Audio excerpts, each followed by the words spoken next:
moves, but does get hit markers by Jez.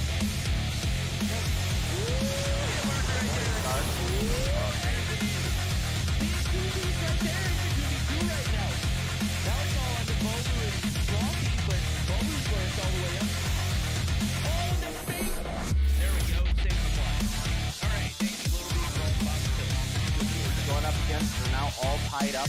1-1. Gio is going to get taken down by Jazz. You can now see Jazz pushing up towards the B flag. We'll rock that 35 round. See that we have Vague pushing up incredibly far, but this should be a free kill for Gio. Sure enough, with that push from the backside, finds Jazz.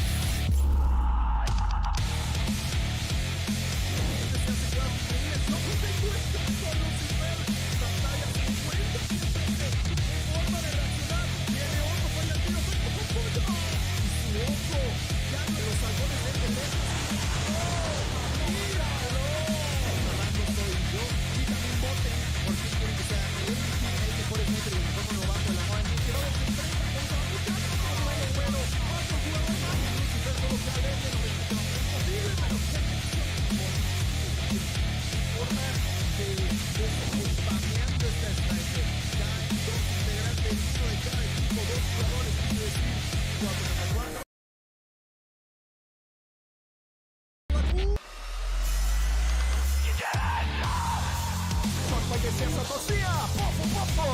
Botão no cofre do Ibis! Pofo pra cima do Leozinho! Double pofo do craque! Faz clipe aí, meu chat! Você tá no YouTube, faz o clipe da jogada! Tomara tá! Um som, smoke. Vou cravar cima, crava esquerda, crava esquerda. Tem um, só tem ar. Vai ter mais um. Aí tem que botar essa Pode ver agora, calma. Nossa!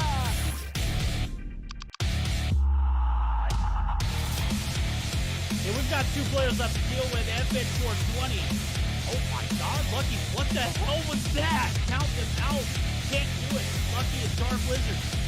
You're the only hope here, Dark Wizard. Oh my god. We've got a 2v5 that is a reality. Lydia looking for the shots. Lydia's gonna round the corner. Lydia finds one. Lydia just needs to find Lucky. Doesn't happen. We're going to another round. The most at the moment. Finds another one. Just an absolute demon. Moving quick in with the side of Nova. Dave, you're doing it.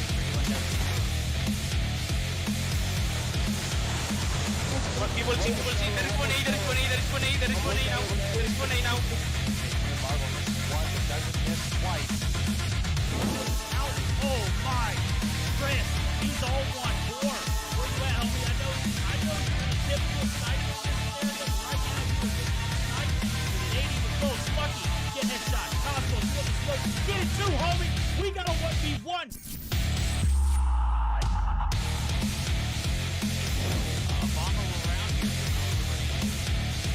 Oh my goodness, Iona!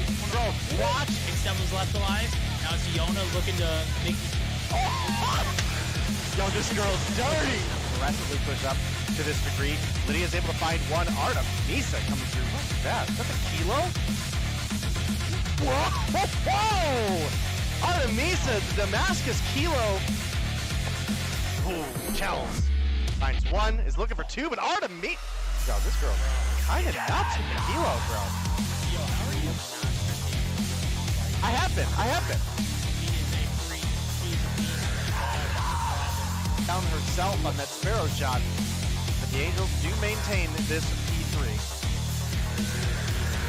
Oh, break stop!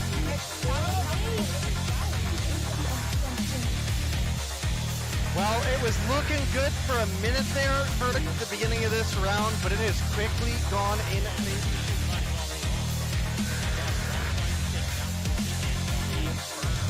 I think you're right on the money.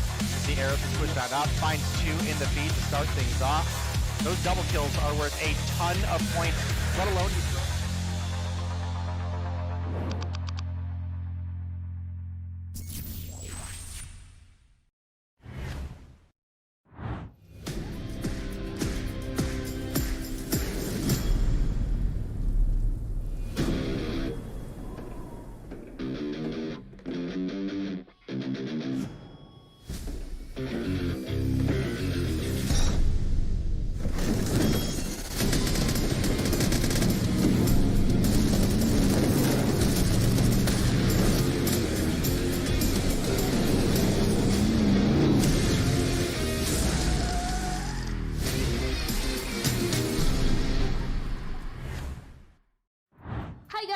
and welcome back. My name is Diana and I'm your host for Mobile Mayhem Day 9. We are already in Day 9. Then we have one more week and we have playoffs after that. But we are here with Gilmania and Verdict, my favorite duo right now, and they're here. They're ready to actually guess. I'm looking forward to see how you guys look like. I bet you guys look absolutely amazing like always, but I'm actually very curious. Gonna insert something later on about this. But Gilmania, how are you? I'm doing great. I'm feeling nice. You know, I recently got destroyed on chess earlier, but I'm not gonna talk too deeply on that matter. But you know, outside of that, it's been a good day. You know. Damn. Who destroyed you in chat? You know, I don't quite remember the name, but you know, it's whatever. It happens. I let that person win, so it's fine. It's okay. I bet you she schooled you too, bro. Yeah. Oh, that person, Sure. I meant. Yeah. Yeah. Well, yeah, I agree. You let that person win. Yes, you give the free queen. I took it. You know, always a free gift. I take it and I get the win. But Verdict, how are you today? Oh, I'm doing great. I'm back for another day of Mobile Mayhem. We're ready to rock and roll. This is make or break day for some of these teams, and I was developing like plot lines and storylines in one of the EU streamers channel the other day, and today's big for two teams in particular. We'll brush through that after that, but after we go through the schedule and standings and whatnot. But enough about me. Deanna, how are you? How has your day been? How has your week been? You look fantastic. Talk to me. Oh, thank you so much. Oh, my day been awesome. My week kind of awesome. You know, I always miss you guys when we are not here. So yeah, hopefully we're gonna be able to co-cast and host more, because I really enjoy being here with you guys. The admins are awesome. You guys are the best. And yeah, well, last time we had a short day. I think it was the shortest day in Mobile Mayhem, and I'm very curious about the standings once again from last time. I was about to say last week again, but then it was Tuesday. Okay, it was Tuesday, not last week. But yeah, Gilmania, can you go over the standings to see who is on the first six place? Well, all places, absolutely, you know. All right, well, all the way to the very top. Diana smiling at it. That's, of course, ladies and gentlemen, Animus, 125 points, doing fantastic. But following right behind them is Kings with 115, 31ers with 95, and then we're gonna have a tie among top 4 and top 5 of 80 points for the Ducks and 117 not found. Then Icemon with 55, Enigma with 40, CODM with 20, Typhoon with the same, and Boyd all the way to the bottom with no points yet. You know, they've been unable to win a single not only series but a single map. Verdict. Absolutely. I think they have one map or two, but I think the DQs have just taken a toll on them, and that's kind of why they're sitting at that 0 marker. But Deanna's standings look pretty stout. I'm one of the things I'm excited to talk about here in a moment, but we'll take a look at the schedule. The big thing about today is Icemon, Enigma, Zidium. All three of these teams have opportunities with the amount of days that they have left and the playing days that they have left as well to finish at a top 6 seed. I think Ducks are comfortable for the time being. We'll have to circle back, and 117 as well. But those three teams in particular have an opportunity to shake something up and make a way into that top 6, or maintain it or lose it. Oh yeah, definitely. And talking about these teams, I can go over the schedule to see who gotta play against who. Okay, we're gonna start with the first game tonight. It's gonna be 31ers versus Kings, followed by Icemon versus Enigma, one of the two teams that you were saying earlier. We have Zitium versus Void, and the fourth game is gonna be Typhoon versus 117 not found. So yeah, definitely I'm looking for the second matchup, Icemon versus Enigma. I'm very curious which team gonna get points in this after this second game. Definitely. How about you? Which is the highlight of the games for you? What game? For me, I've got to roll with that Icemon Enigma team. Icemon need a 2-0 here. I don't think they can afford to win a series 2-1 and then the remainder of their season. If we've looked at it before, you got to go back and double back and look at it again. It's not a pretty sight. On the flip side of things, Enigma can come through an upset, take a map, maybe even ruin Icemont's opportunity for a playoff run. And on the flip side of that, kind of open up the floodgates for Zidium to maybe even make a run. They have 3 series left out of the 3 days that we play. They play today. If they win out 2-0 fashion, they could be sitting at 80 points, and they could be in front of Icemont and Enigma. Yes, definitely. I was trying to see which game's gonna be in the next week to see if there's gonna still be a chance if they're gonna lose this. But yeah, I was just checking the next week's schedule.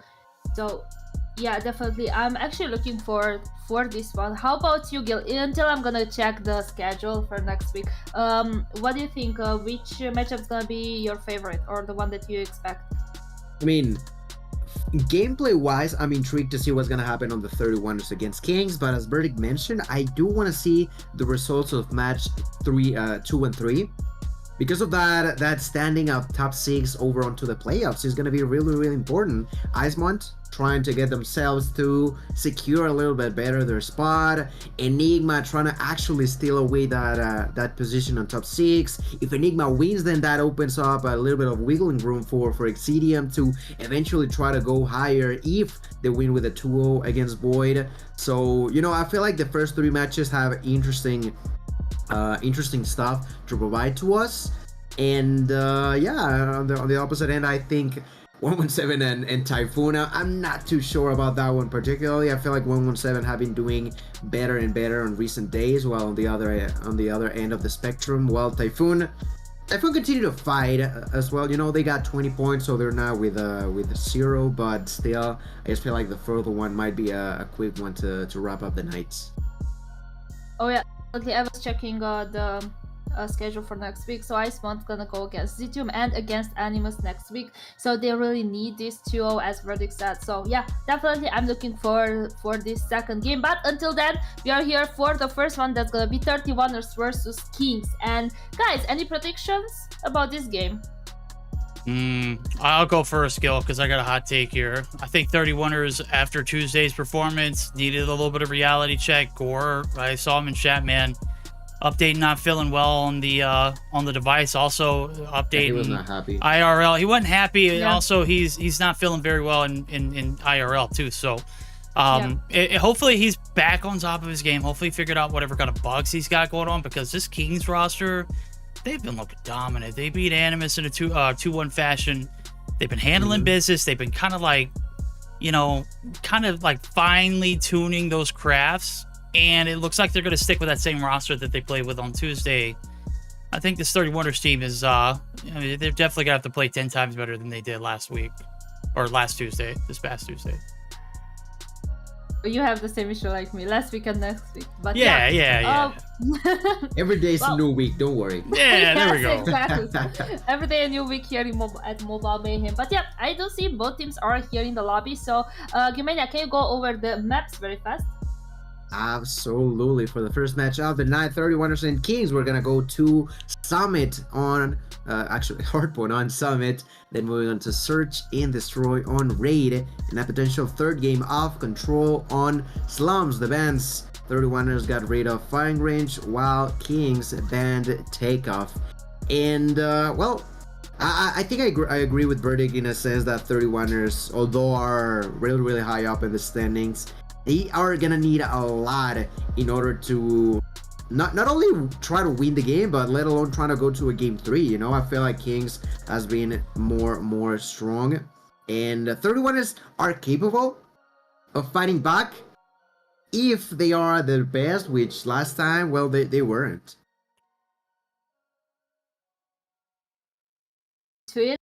I'm gonna see you after the first matchup. There we go. All right, 31ers. Right. Kings. It's now or never right now. It's 31ers who have been questionable here recently, but we'll give them the benefit of the doubt of knowing that the update kind of throws people off, kind of throws teams off, right? I mean, but you only get to use that excuse once. After that, it's kind of like, hey, you've had days to prepare. You've had days to fix whatever issues you had.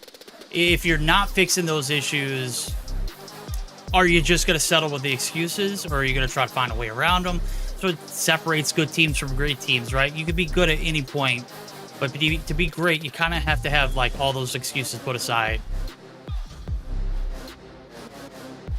Right. Well, there is that verdict. Everybody's loading into the lobby. I am sure we're gonna see that chaotic kind of weapon style that we usually see here on Europe. And I thought I saw an M16 to begin with. Is that Ether's plan? I think it might be. So I think I want to stick around with them at least on the initial push, as he's holding this connector side with the M16, throws that trophy system and gets to take a lot of damage, tries to go for that kill, actually swapped last second onto the Bison, but initial hold in favor of Kings. Inside of it was only Honor, who was quickly spotted by Nutella. The fight back continues, and I just saw a Lapa being used by Honor. Okay, a few Lapas I saw. I think that was a QXR by Spy. Was that it? Okay. I think we might have been taking a look at I think these guys might have been taking a look at the like top 5 guns that Hawk's Nest put out, or maybe it was a tweet that he put out. You know, the QXR certainly got a little bit of an increase. I don't know if it's necessarily S tier. I don't think anything is S tier anymore. I think like that A+ region is where we're settling for it. I'm kind of liking it, right? Gives everybody an opportunity to you know, kind of shine and use whatever they can. Right now, there's no set meta here. We've got Lapas, we've got CBR, which has been superior for the past 2 seasons. But we have ourselves a quick little, you know, close game. It's P2 bound. We are catwalk opening up for business here in a moment. Big shots up top. It is going to be the top control here for Spy and Inferno and the Kings. They're looking to pounce onto the second objective here now as P2 is open for business. What do you think can happen here in this one? Anything gonna happen indeed. Now trying to get inside. There's Legacy who immediately gets to try to fight back against Raid. Not gonna be possible. Raid securing that area for the team, but gets spotted at a distance. A great crowd control now for Rasmo, using that Holger at a distance, making sure that they are not safe. You kind of got feeling there might be someone behind him. He was right, but was not quick enough to actually get that kill against Only Then. Can you remind me once again who Only Then is? Zed. Zed. Right. Kind of slipped through my mind, but well, Rasmo might have been killed, but is already trying to secure spawns for his team, receiving a lot of damage in here, but still manages to survive for a little bit longer. The one who got that kill there was gonna be Legacy. Legacy on troll now in the middle of the fight against Spy. Great job done here for Legacy, but won't be enough for securing the spawns. Great job by Kings. I'm telling you, man, Legacy did an outstanding job to try to secure those spawns, but the teamwork by Kings was so great, so consistent, so continuous, putting up man after player behind that area. Up, they're securing the initial hold of the hill. They are already ramping up a little bit of a lead, you know, a little bit of a gap. The use of the operators to just match up that same energy with those who were in and out of the hill. Verdict will secure even more time freely for the Kings. Yeah, this is the problem here. It's spiraling out of control. P3 connection, absolutely beautiful. Backside spawns locked down. They're still locked down. Here comes a Freddy from Raid. He is on this laptop trying to make it work. I don't think he got anything out of it, but when you've got Inferno, who's racking up kills galore. I think he had a 5 in the feed, man. I kind of missed it, but it's quite all right as we head over to P4. One player here to hold down the spawn sites, and damn, dude, this one's getting out of hand early. Bitter feelings here in this P3, but you're picking up scraps. That's just about it. Aether, I don't think he's going to get spotted at the moment, and that's going to be a problem here for the Kings now. A little bit of diversity, a little bit of adversity. Finally, he's shut down. The backside spawn's locked down. He's going to be spawning across the mid-map, so holding that spot or holding that kill cam only works when that third hill is still open. You know, once that timer expires, you're free to roam right back into it now. As you see Gore popping the ante for himself, trying to get a little break for himself too, a little bit of breathing room. Right now, they are not at all having any success on getting in. Legacy opts to pop the claw. A lot of investment here. It needs to be plenty to show for it. And look at it. Backside, front side, it's all covered. It's all Kings in the feed. They got the TAC 5 to go along with it. This was starting to get ugly. Yeah, it's getting problematic for the side of 31ers that, yeah, they're trying to get the the spawn controls, but within a single player and so much interaction by Kings is just getting difficult by the second. Now there's still 20 seconds, and that is gonna be some good chunk of control if they manage to secure that. Spy not willing to fight for there no more, so we're gonna go onto P1 spawns. But I feel like that's been one of the things for the 31ers. They are, whenever they're trying to rotate for the next heal, they send a single player to go to that area, while Kings is just sending 2, 3, 4. You get a kill, there's another one, and you eventually get to lose that player. It doesn't matter if he gets 1, 2, or 3 kills. If he eventually dies and there's no one else to back him up, you're gonna lose spawns. That's a great point. I'm glad you pointed that out. I noticed that in P3 setups. I didn't notice that kind of in P4 as well. Everyone kind of had their eyes on that back spawn player. Right now, you got to send the cavalry if you want to take these Kings down. There's not just one. There's 5 of them. And where one goes, at least 2 more are along with it right now. They looking like some objective warriors to go along with it. 70-point lead rolling in their favor. Not quite 70. It's going to be here as long as they can maintain the control here in the fort onto this P1 site. We're going to go ahead and maintain phase and save ourselves a little bit of time here for our breasts to catch up. We're going to go ahead and dive in. You hear the vocals of the Kings now as they're getting the P2, the P3 setups.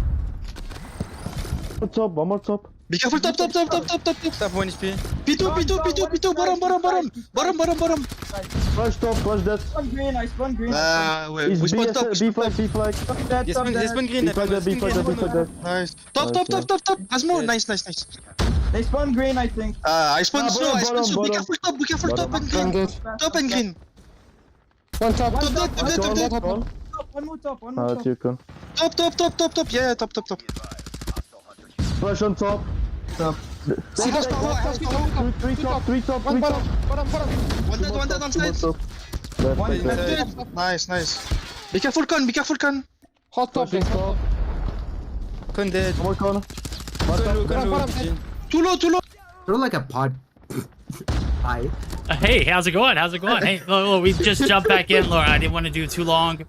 Right now, things getting a little out of hand. It feels like a little bit of a snowball effect after that P4 rotation, and we're back in the P2, and it's an 80-point advantage in favor of Kings. Right now, it's still a little bit of time to make up for it, but look at those spawns already being locked down. P3 is a huge objective, and Kings realize that. Yeah, they definitely have 166 points for the Kings, already securing the next point. Once again, a single player trying to get it through. There's now a few allies trying to help him out. That's Legacy here. Legacy for that kill, not going to be enough. That's the problem. If you're sending a single player instead of sending maybe 2 or 3 at the same time, you'll continue to struggle. There's the use of the operator by Spy. Spy looking to main, just waiting for someone to walk by. There could be a first victim in here, and no, misses the first shot, goes for the second, connects onto Legacy. He's now waiting for the next one. Tries to go aggressive and finds the kill on Weather, goes for the triple and takes it like it's nothing. A 4th one is actually going to be stolen by the hands of Honor. The use of the Hunter Killer drone will be popped up as well. And Inferno once again repeating the use of the Tempest now, and it doesn't matter if he's not getting the kills, at least he's preventing enemies to walk safely in there. Finally, the break is going to come through, but I'm not too sure for how long that's going to last. 20 seconds left off of that kill. The only ones closest to the area is Honor, and actually the spawn for Rasmo is not gonna be that great for Kings, but look at the minimap. Once again, the only one pushing for next is Ether. Yeah, there's finally allies trying to help him out, but the spawns are not it, Verdict. No, they're not it, and this is one of those that you're probably gonna say, hey, or watch the VOD back. We had some great little sparks of, you know, a little bit of a comeback, but those mid-game adjustments, not quite there. The spawn's locked down here for Kings. They've got plenty of numbers on the hill. They only need 45 to get the job done. And, well, there's plenty of time to do it here in the P3 site. Big Gunny here for Honor as he played the objective. Outskirts got a little bit of a bump coming through from Spy and team. As the hill gets abandoned, it is shortly going to be hopped back on. And continuing to rack up the points. Pretty here for Inferno is earned, but here comes the Purifier. They're dumping everything out. 31ers not having any success here. And to add a little bit more insult to injury, that Preddy was absolutely clutch. Lexi is going to be able to slip through the seams and is going to be able to contest for a little bit, but that's just prolonging the inevitable Tap 5 pop for the boys over Kings. And, man, I mean, I hate to call it game early, but this one has been out of pocket, out of hand, and out of reach for the 31ers.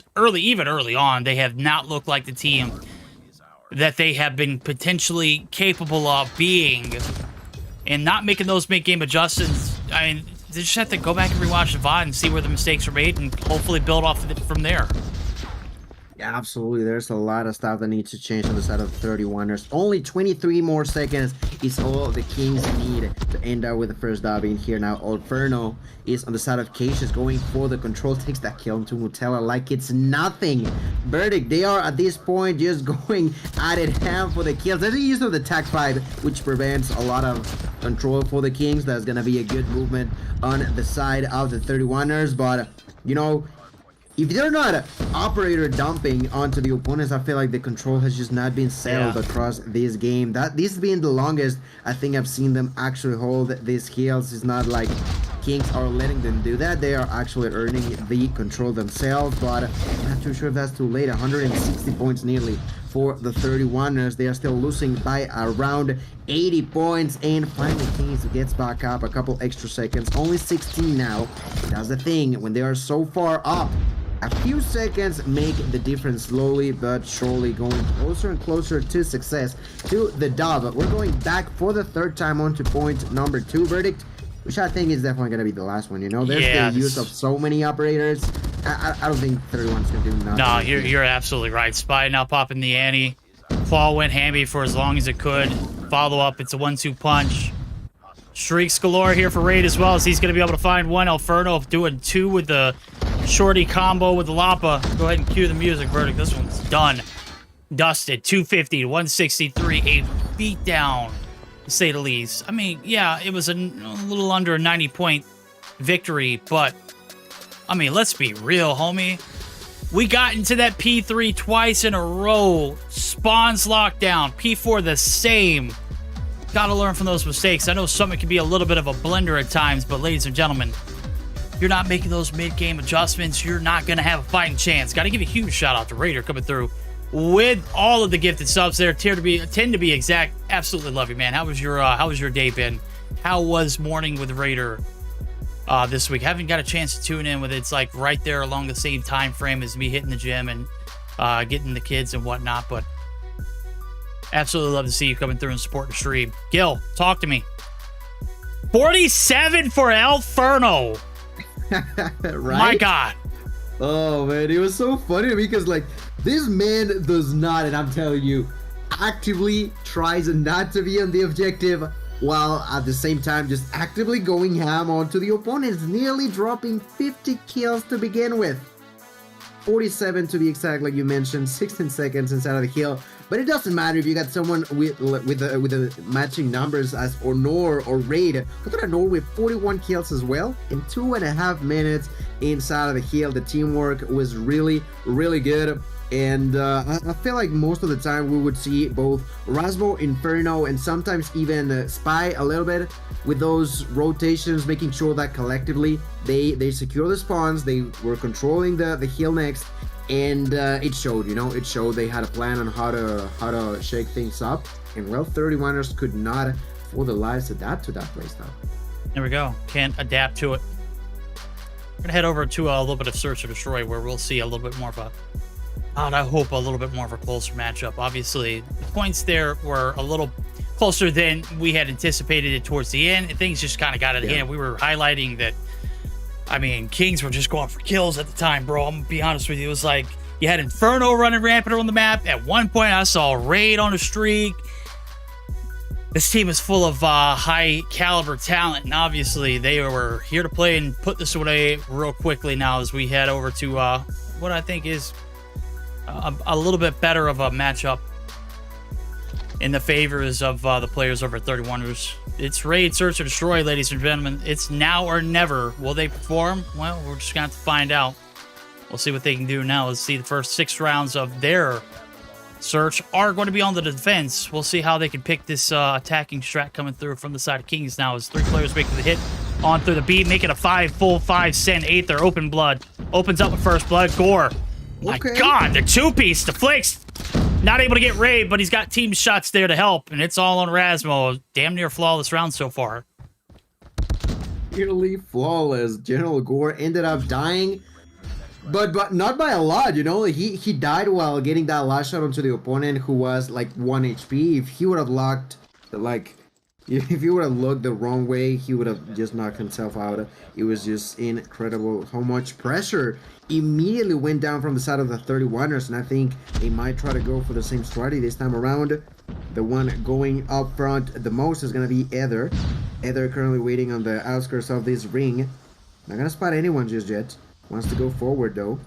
Feeling confident. Feeling a little bit cocky in here, you know, just trying to make it fancy. Finds the first opponent and actually reveals himself. Spy really making sure that the audio cue played off, and in here goes for the double. Raid with a triple. The bomb is being downed, and that is not going to be favorable at all for the 31ers. 1v5 for Legacy. Near perfect round to begin with for 31ers, and near perfect round on the very next one for the Kings. It seems like playing in a little bit of a laid-back kind of playstyle for the 31ers did not work out for them. No, it didn't. Right there, damn near flawless victory on the other hand now. So, got back and forth now. Things. We trade blows, we've traded shots, we've traded opening bloods. Right now, the first has not been traded. It's Rasmo coming through, just snagging bodies out of that mid site there. Inferno's going to be able to take down another, and well, it started off to be a pretty dominant search or destroy. Defending site now is 2 rounds in a row looking like it could be a blunder. Gore heading for the hills. He's trying to get some backside support. Well, the collapse! As the retreat pays dividends, we've got ourselves a 3v3. We'll see if they can collect themselves about them, you know, make something happen here now. Is a little bit of a breath of fresh air. Breathe into the lungs of the 31ers, man. I was like, God, I hope he doesn't get caught in this transition. He didn't get caught. He caught too lacking. You get too aggressive, Kings pay the price. Nutella doesn't quite know it, but he's made himself inside of the red room. Rasmo's there. Rasmo's going to be called out. Shot's not going to hit for him. He's going to be dealt with now. Nutella still in a prime position to go big. Is going to be able to shut down one. Now it's all on raid. Bomb's been planted. 20 seconds left to go. It's a 1v3. He's going to get shots on one, but not enough to get the job done. There were 2 more there to have his back if that were to fail. So plenty of time to get this defused. Great bounce back round. You can go back to that hit marker or that collat in the back alley. Leading that round and turning it around for the 31ers. Yeah, definitely that collab was unexpected and really coming through for the 31ers. Now we are going to begin the 4th one. A little bit of everything we've had so far in this game of Search and Destroy. Once again, Gerald Gore going straight forward with the DLQ. Going to miss his first shot, but gets the Q for those who are close to. Zigzag, not going to be enough. Nutella buys the dodge. Gerald Gore killed as well. Rasmo finds the knock on to Zed, and that is going to be now starting a 3-for-1 trade in favor of the Kings. Only Legacy and Ether remain. Such polar opposite rounds we've had back to back, ladies and gentlemen. One for the 31ers, then back to Kings, then up to the 31ers again. Bomb though, I was gonna be planted by the hands of Spy, and the one closest to this area is gonna be Legacy. Legacy spots the enemy but misses that shot onto Raid. The call has been made. They're going up from behind, and that is going to be Rasmo pushing forward. Rasmo missing the first shot, takes out that Expo. Not going to connect, but he's distracted enough to get that kill by Legacy. By Raid, pardon me. That is another point for the Kings. I'm really surprised that Rasmo missed that shot, you know? Yeah. I mean, look, bro. Anytime you get a chance to get something that's clippable, obviously anything with crossbow is worth mentioning. Not necessarily, you know, the clip of a lifetime, but hey, crossbow kills in COD Mobile, they're not quite as difficult as tomahawk kills, but they're quite up there. Right now, Gore, back with his girl man-ish, trying to clear out the red room. Hello. Through the door frame. Rasmo going to be able to shut him down, tries to follow it up with a few crispy shots himself. No, it's Nutella dishing out a little bit more than he can handle. So back and forth we've gone. It's tied 2 for 2. Only then in a position of holding down the kitchen, but 2 players here flirting with him on the insides of the P5 area. They're going to be able to clean him out. So, money room's hit. Bomb's made its way over to the A site. You got Legacy trying to do a little damage control, but damage has been done. And no trades to go along with it. Oh, Noor. Oh, my God. How does he not see him there? The COD timing of all COD timing that could literally bust this round wide open as the bomb plant goes down. You don't have anybody in the middle of the map with a sniper. It's just Aether, it's Nutella. And this lane over onto the A site that they're about to make the transition to is such a wide open point of view. As a matter of fact, Onur is just going to continue to pick away. Is going to be able to find Aether on that transition. And what just went from bad to worse. Could have gone even worse now as things have gone south. This round's over. Onur picking up the last 3. And a clinical round there for the boys on Kings. Okay, well, the advantage is now going to be flipping onto the hands of the Kings, like you just said. And, well, I don't know. Last round, we're going to be flipping spawns after this one. It's going to be a lot of pressure going towards Alpha, and actually a lot of defensive power went through the side of B, so not going to be good enough. And Legacy noticed that, so immediately backs out of there, coming from behind. There's the help of his allies, not gonna be possible. Nor with a shorty takes that kill. Inferno onto Ether Raid, picks up another one, gets spotted Rasmo by the hands of Legacy, but a lot of enemies pushing at the same time onto him. A clean round once again. Actually, they lost a member, but it doesn't matter. A made it really good. They capitalized on the fact that his enemies had no clue of where they were at. They went deep for the basketball court, and as we flip spawns verdict, the advantage is for the Kings. Yeah, here we go. Advantage for the Kings. Flip sides. Now they got the defense. A little bit of a standstill of a round here to open up. We're playing for information. Right now, the intel tells you there's wall bangs on red. They're everywhere. First shot's coming through. I caught it. It's Rasmo. Legacy peeled back. See him next round. Big bounce back there for Gore to answer back, though. So he's been pivotal here in the late game. Obviously, putting on some collats, putting on some much-needed picks, but needs to pick up slack here on this B-side hit. Needs to clear out the sites now. It's 3 players left standing. There's one in the middle of the map, one on A, and one directly here on the B side. And that's Spy. He's a demon. They've dealt with him, though. Send them to the next round as Inferno and Onur are left to pick up the pieces. Bomb not picked up, though. This might be a little bit of COD timing, of worse COD timings, though, as Onur is going to be able to pick up one. And we prolonged this bomb plant for long enough. Inferno's actually been able to make his way all the way through the middle of the map. And this one was looking like the Kings might have lost, but by the graces of some great COD timing to benefit them, we might be seeing it on the other foot now as the long wrap is going to be made here onto the B site. One inside of the laundry room. We've got the bomb carrier who just got the bomb plant down, and Zed, who's tucked his tails and head for the laundry side as well. 35 seconds here for the retake. Oh, Lord, landing that headshot onto Inferno. Honor on his own finds the first one onto Zed. 20 more seconds left. Honor trying to bait the enemy out of his hiding spot. He's not batting that at all. Damn. He does, General Gore. Yikes. He just played him so good. That was such a good play by Honor. He know how to play that 1v2. The second he got that kill, he was like, alright, he's gonna be on laundry room, right? So I'm gonna bait him out to think that I'm defusing. We'll actually go around that band, take that kill, take that round verdict. A 5-2 lead. And the Kings continuing the reign of terror already onto the side of the 31ers. I do gotta say that General Gore is doing a whole lot better now on search and destroy. Unfortunately enough, that's just not been enough for the team. No, it's not. They offer around Nutella, good for first, but he is traded. Legacy holding down the fort here in the red room. Rasmo going to be able to find another there as, no, it's not quite. I think it was a hit marker nonetheless. Maybe I'm just playing tricks on my mind right now. Nade shot's going to be baked. It's going to be tossed to the ring site. The environmental is going to open up the floodgates as Rasmo drops, but Spy still lurking here on the back end now, trying to hold off this push over to the B site. Here comes the waves of players now. 2 players have made the breach, but look at the position for Onur and Inferno. Inferno's got that Daddy Popped. He's got 2 freebies right here. Spoiling it and reeling it back in there. Spy's dropped. Oh my. Inferno going absolutely crazy. And now it's all on Zed. Does he have ice in his veins? The 1v2 does find the first. Now it's Inferno who has been just so damn demonic here in the later game of this. Search and destroy. 20 seconds left to go to clutch it up for himself. Oh man, he wants to defuse. He's sticking with it. Oh, Zed. Woo, okay, Typical. okay. I gotta say, I feel like Inferno could have positioned himself slightly better to prevent those shots being so easy, but it doesn't matter. He did a great round. That triple kill, I don't know if you also catch that jump shot wallbang that he was trying to land.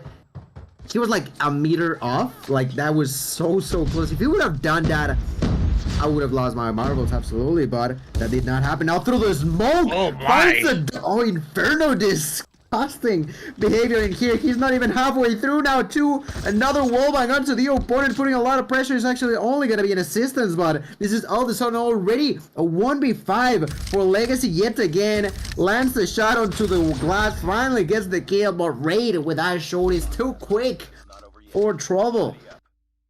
Oh my goodness, I don't know what's going on anymore. Inferno is now popping off 2 rounds back to back. Incredible. Look at all those numbers on the side of the King side. Yeah. 7 for each, and Inferno with 9.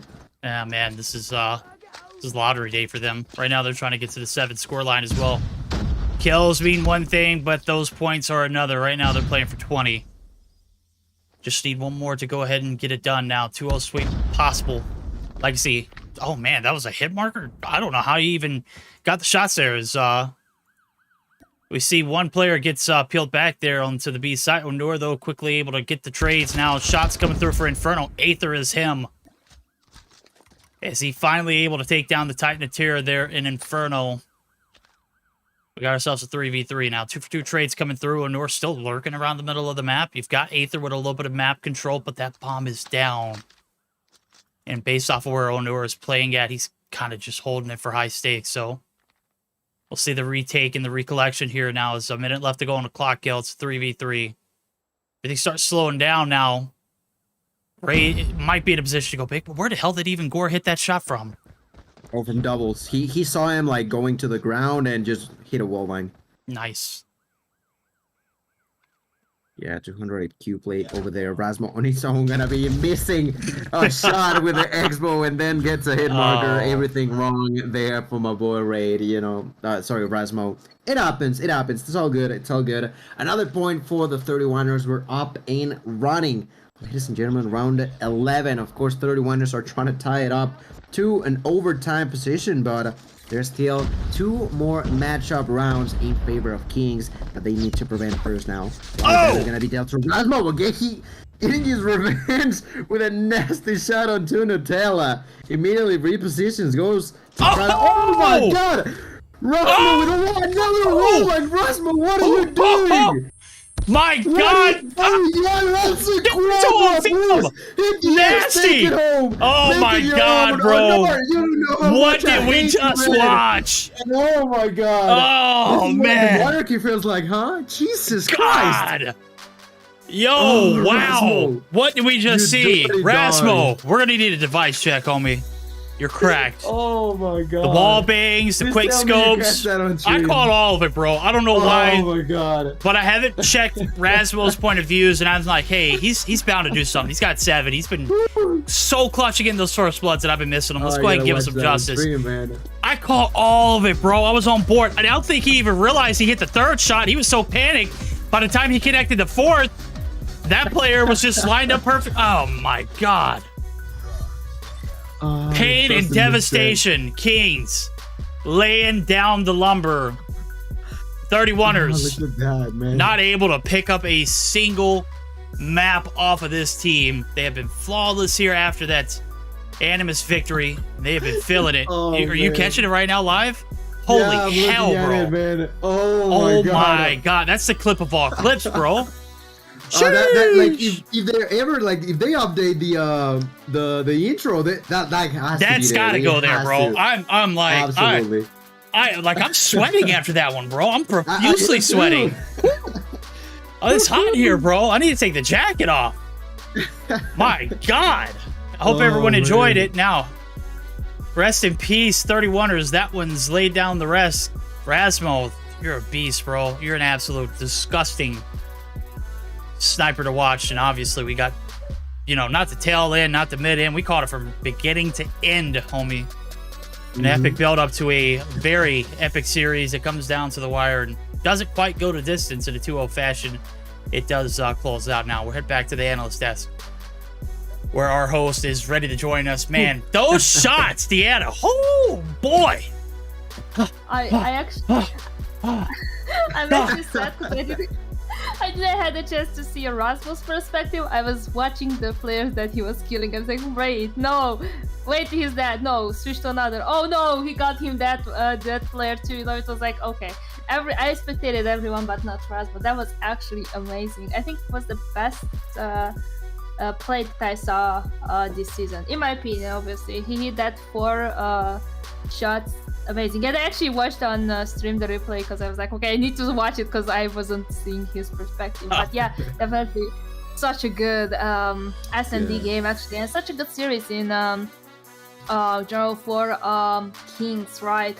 They started very strong with the hard point, right? In the first set of heals, they had control over the point. They were transitioning. The transitioning was very good for them. They always had the spawns, right? They always had someone who was holding spawns. So overall, they managed to actually pick up full 60s at some point. Now, in the second set of heals, right? Something that you guys mentioned multiple times was that when 31ers were rotating, actually they were always sending one player, and that was either I heard you guys said some many times that, and that was quite difficult for them because he was getting there and he was getting killed, and being by himself, sometimes he would not have spawns, so therefore they lost the spawns many times. They were getting outgunned too, right?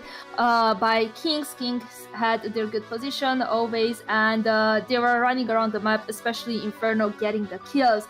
So in the third set of heals, actually, P1 opened with a lot of operators from both sides, big investment from both of them. And we did ended the hard point on P2, where again the transitioning was very good for Kings. We had Onur, who dropped 41 kills with 2 minutes 31 on the OBJ, and also Inferno was the one who had the most kills, 47. Yes. And now going into the S&D, right? S&D was a little bit more, I feel like more closer. I feel like 31ers did better in S&D than in the hardpoint. They did open the first round with a win, right? And then they kind of picked up one more round before we flipped sides. We had a 2-4. So Kings get 4 rounds before we switch sides, right?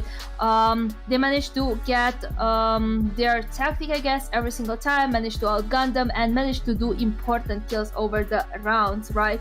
And also we should not forget the clutch that Onur did. That 1v2 was amazing too. So yeah, we did had some nasty shots from both teams, and but the main reason was the control that Kings had over the map, over this specific map and matchup, actually, right? They always were on the point. They always had their kills, right? They always managed to outgun their opponents, and they won the S&D too. Obviously, that 4-piece from Razvo was actually amazing. Hope the chat clipped it. But yeah, Razvo ended up to not be the MVP, but he had 11 kills, the most kills in this matchup, in this S&D, actually.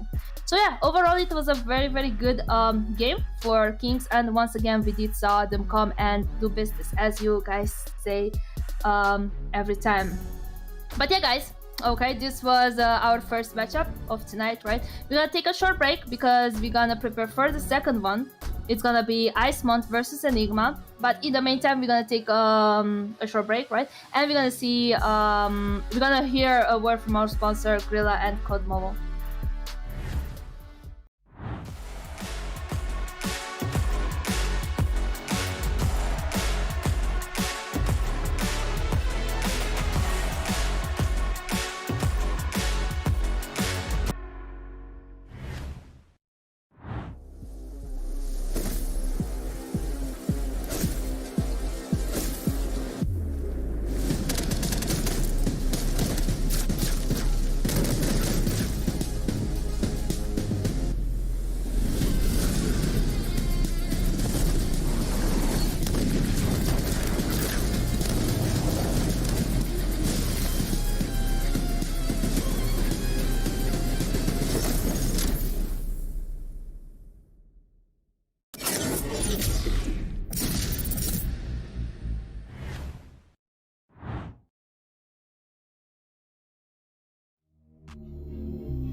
And welcome back. We sure had a short break, right? But we are back now. We are here with the second game of tonight. It's gonna be Icemont versus Enigma.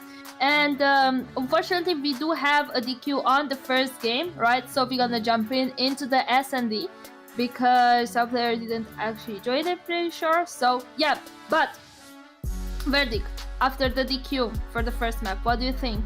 It's a miss. I think this is still a salvageable season if you're Enigma, but Yeah. on the backs of not being in the lobby in the allotted time, obviously we used to take breaks that long in between series, but we don't like to take breaks this long in between series anymore because it kind of ruins our our viewers' experience, and then on top of that, it kind of just wasting time. So Yep. I think this is a huge miss for Enigma, and I think it's a great opportunity for the side of Icemont to come through and like kind of solidify themselves as a top 16 now. Okay, how about you, Gumenya? What do you think? We will have a third game, or we will have just a clean 2-0 on the side of Icemont? Well, I mean, I just let me think about it. So the search and destroy. Okay, he's gonna be on takeoff, and last time on Tuesday we had Iceman not do too bad on Search and Destroy, right? But it is something that we talked about. Improvements. So, although they've improved, there's a chance for us going to a game 3.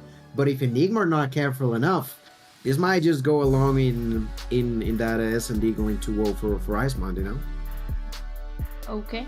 Well, I'm not gonna make the viewers wait more. Both teams are here in the lobby, so I'm gonna go over the maps, right? Well, Hardpoint would have been standoff, but it's a DQ, right? We're gonna start with an S&D on takeoff, and if we're gonna get a third game, it's gonna be a control on firing range. We do have Slums banned on the side of Enigma, and Icemont banned Hacienda. So yeah, I'm gonna be back after this second matchup. Have fun, guys.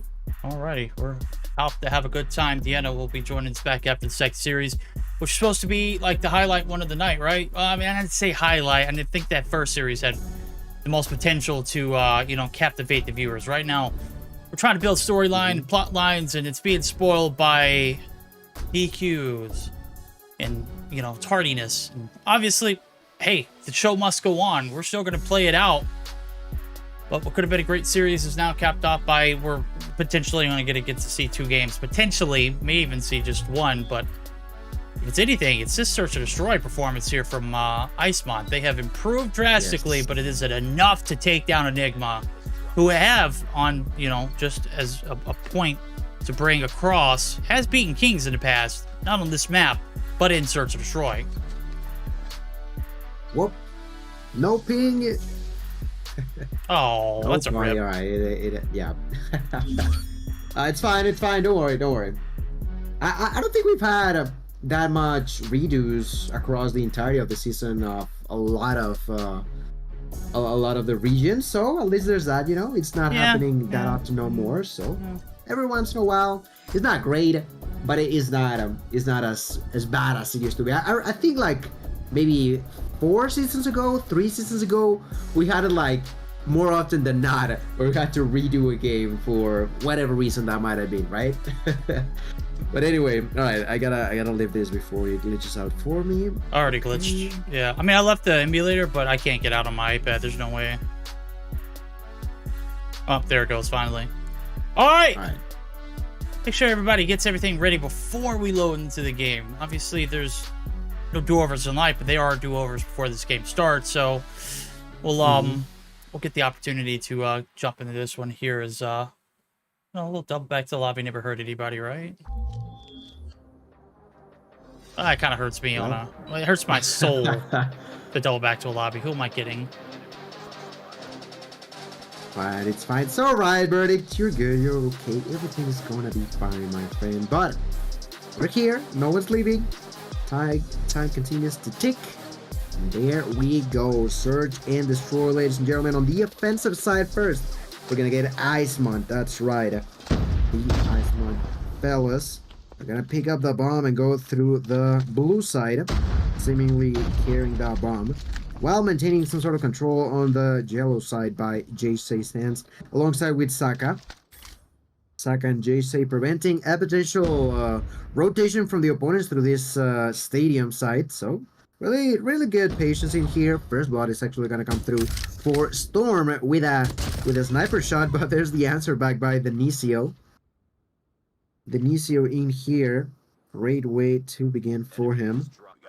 1-for-1 trade. Bomb is gonna be picked up, but with only a single kill being taken, Verdict, that is also gonna be a call for the side of Icemont, not Icemont, pardon me, for Enigma to have a general idea of where the bomb is at, right? Yeah, Denisio's kind of peeking the area. He's like, hey, I remember where I killed that guy at, somewhere over here. Maybe we'll see him poke their little heads out and I'll pop them off. HBC's popping off though now as JC's dropped 2 for the price of 1. Now his trades have been very, very, very far in between the 2 now. Bodies being collected now. It's Denisio continuing the whole of the lanes.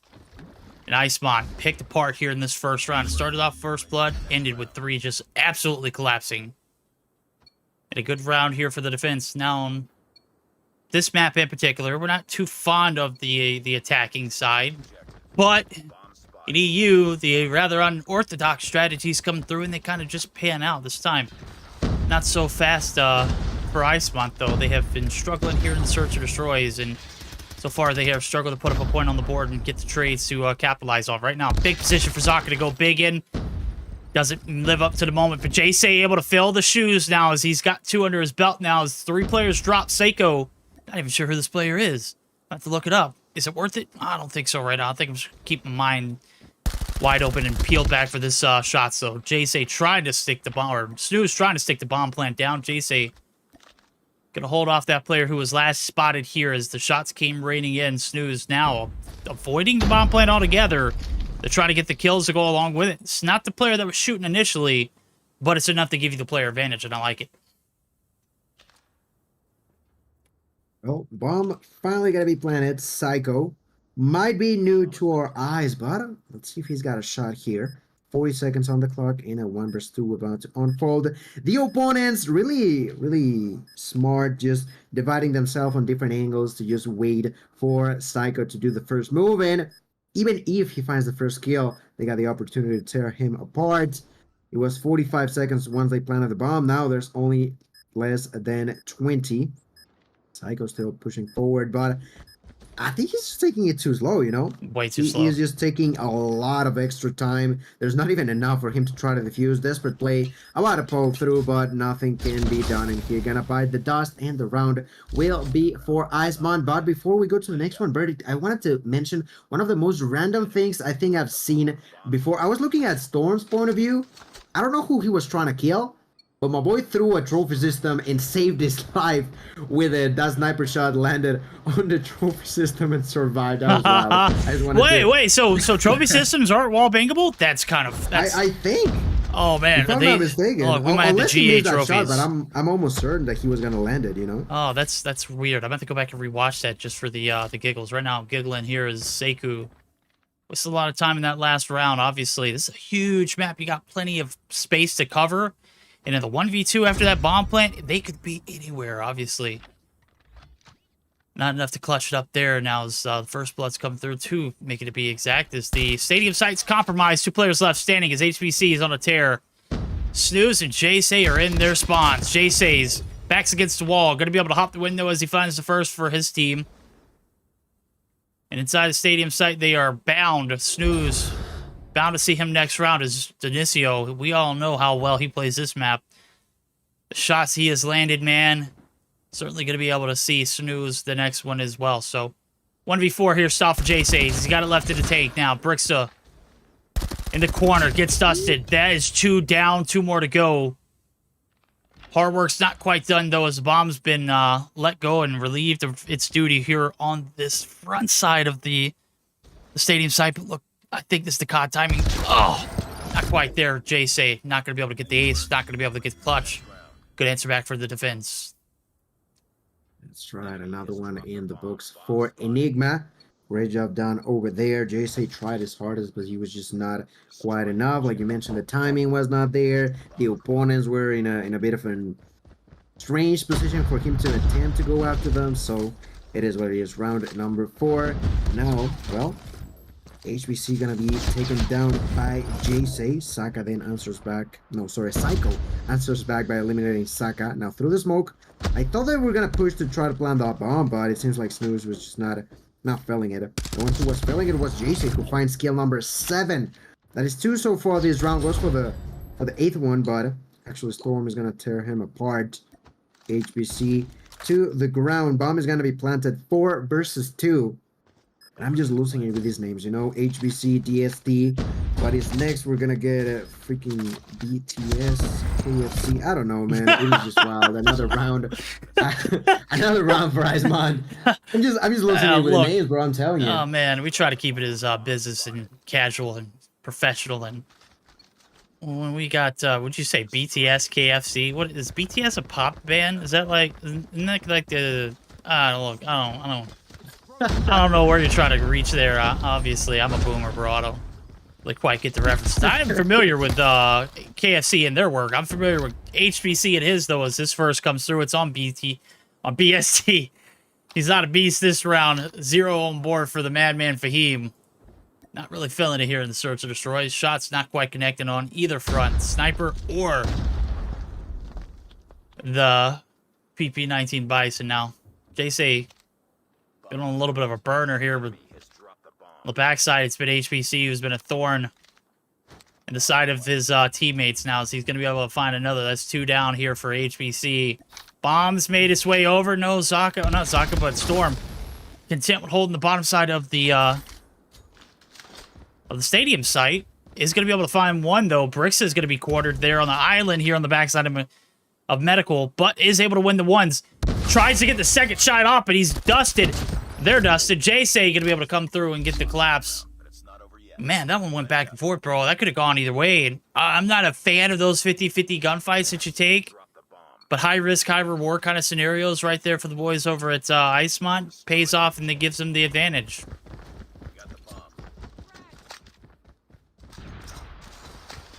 Alright, last before we flip spawns, verdict. I don't know what's gonna happen in here. It seems like there might be a little bit of more aggression on the side of Enigma. But the problem is that Etsy has already been spotted and killed by the hands of Snooze. Brixta though, Brixta with a double. Great way to start for her. Now looking for the third one, taking it home. Snooze gonna answer back immediately, but still, the player's advantage will be in favor of Enigma here.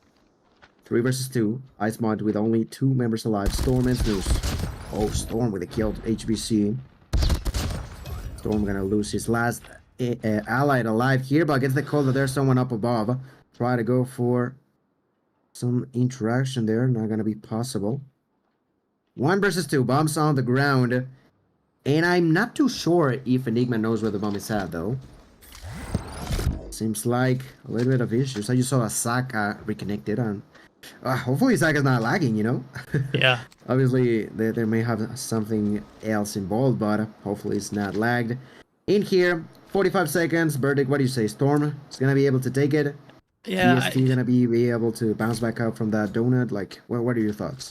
I mean, chances of us seeing Storm clutch this is obviously the round comes to win. There's a lot of time wasted. And that bomb was spotted. I did confirm that Denisio had big blue eyes on it. Unfortunately, the timing just wasn't there for Storm. Now, for BSC to get out of this donut club, that's a different story, bro. Zaka might be lagging, but BSC is selling right now. I don't know if he's had connection issues or anything for himself. It just looks like he's kind of not really all there and into it, right?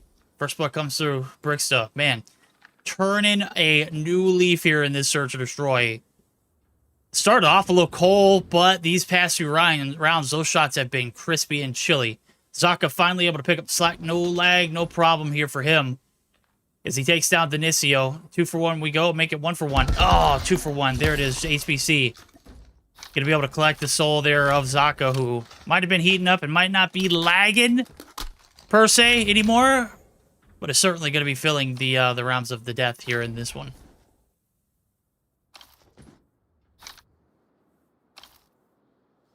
He's in a weird situation to be at, but he does not know yet. A little bit of trigger discipline to wait to see if there was someone else walking by, but eventually has to begin shooting at him. Takes that kill onto Etsy.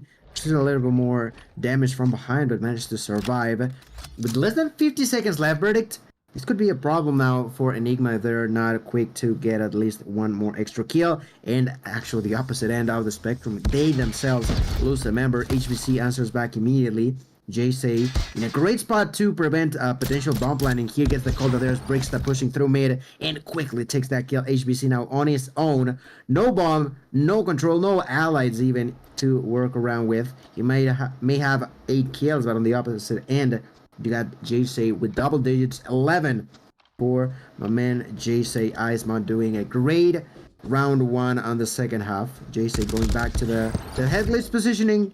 He knew that they could eventually push to that bomb site, so safely takes that kill, safely secures that round back with the advantage. Let's be reminded, Enigma, well, being losing that opportunity to play that game 1, have spotted themselves with the backs against the wall, so they gotta secure this S&D, but they're not playing it outstandingly great to actually be feeling too good with what's going on. No, absolutely not.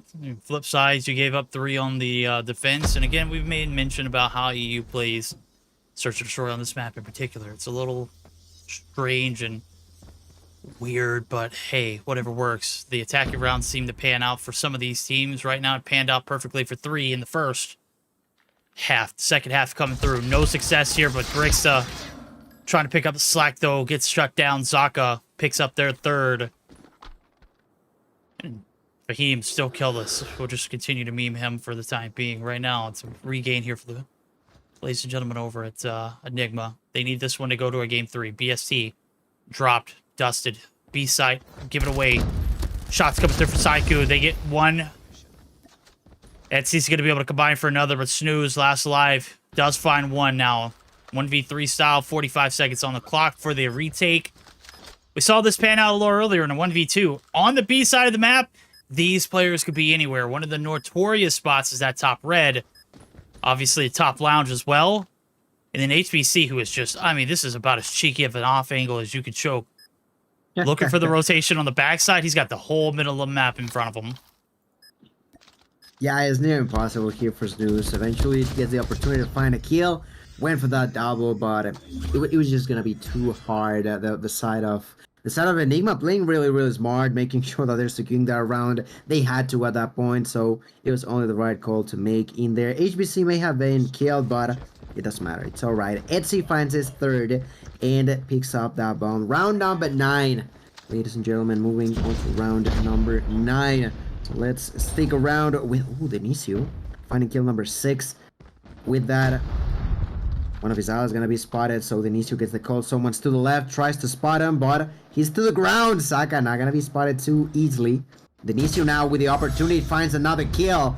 Denisio destroying enemies' dreams. Denisio with the triple this round. JC on his own.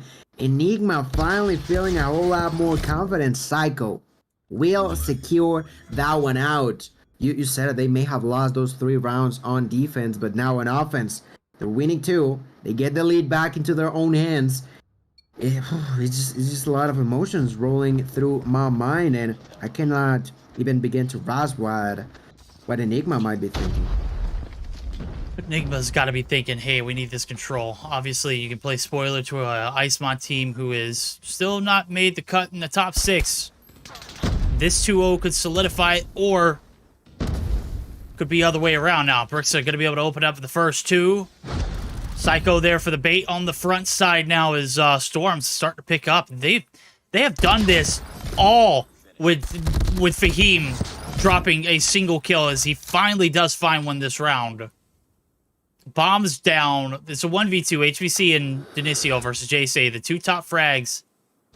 Well, 2 collectively top fragging. They're right there along with the other 2. That's what happens when you have a collective effort. They try to take down the carry of JC, and they do. Snooze and Storm picking up the slack there, but Zaka and Fahim, man, it's like they're not even turned their games on here in this Search or Destroy. And it is almost already over. Storm opens up the first blood. Need to find a way to get this to overtime. Close it out in 2-0 if you're Icemont. Close it out here if you are the side of Enigma.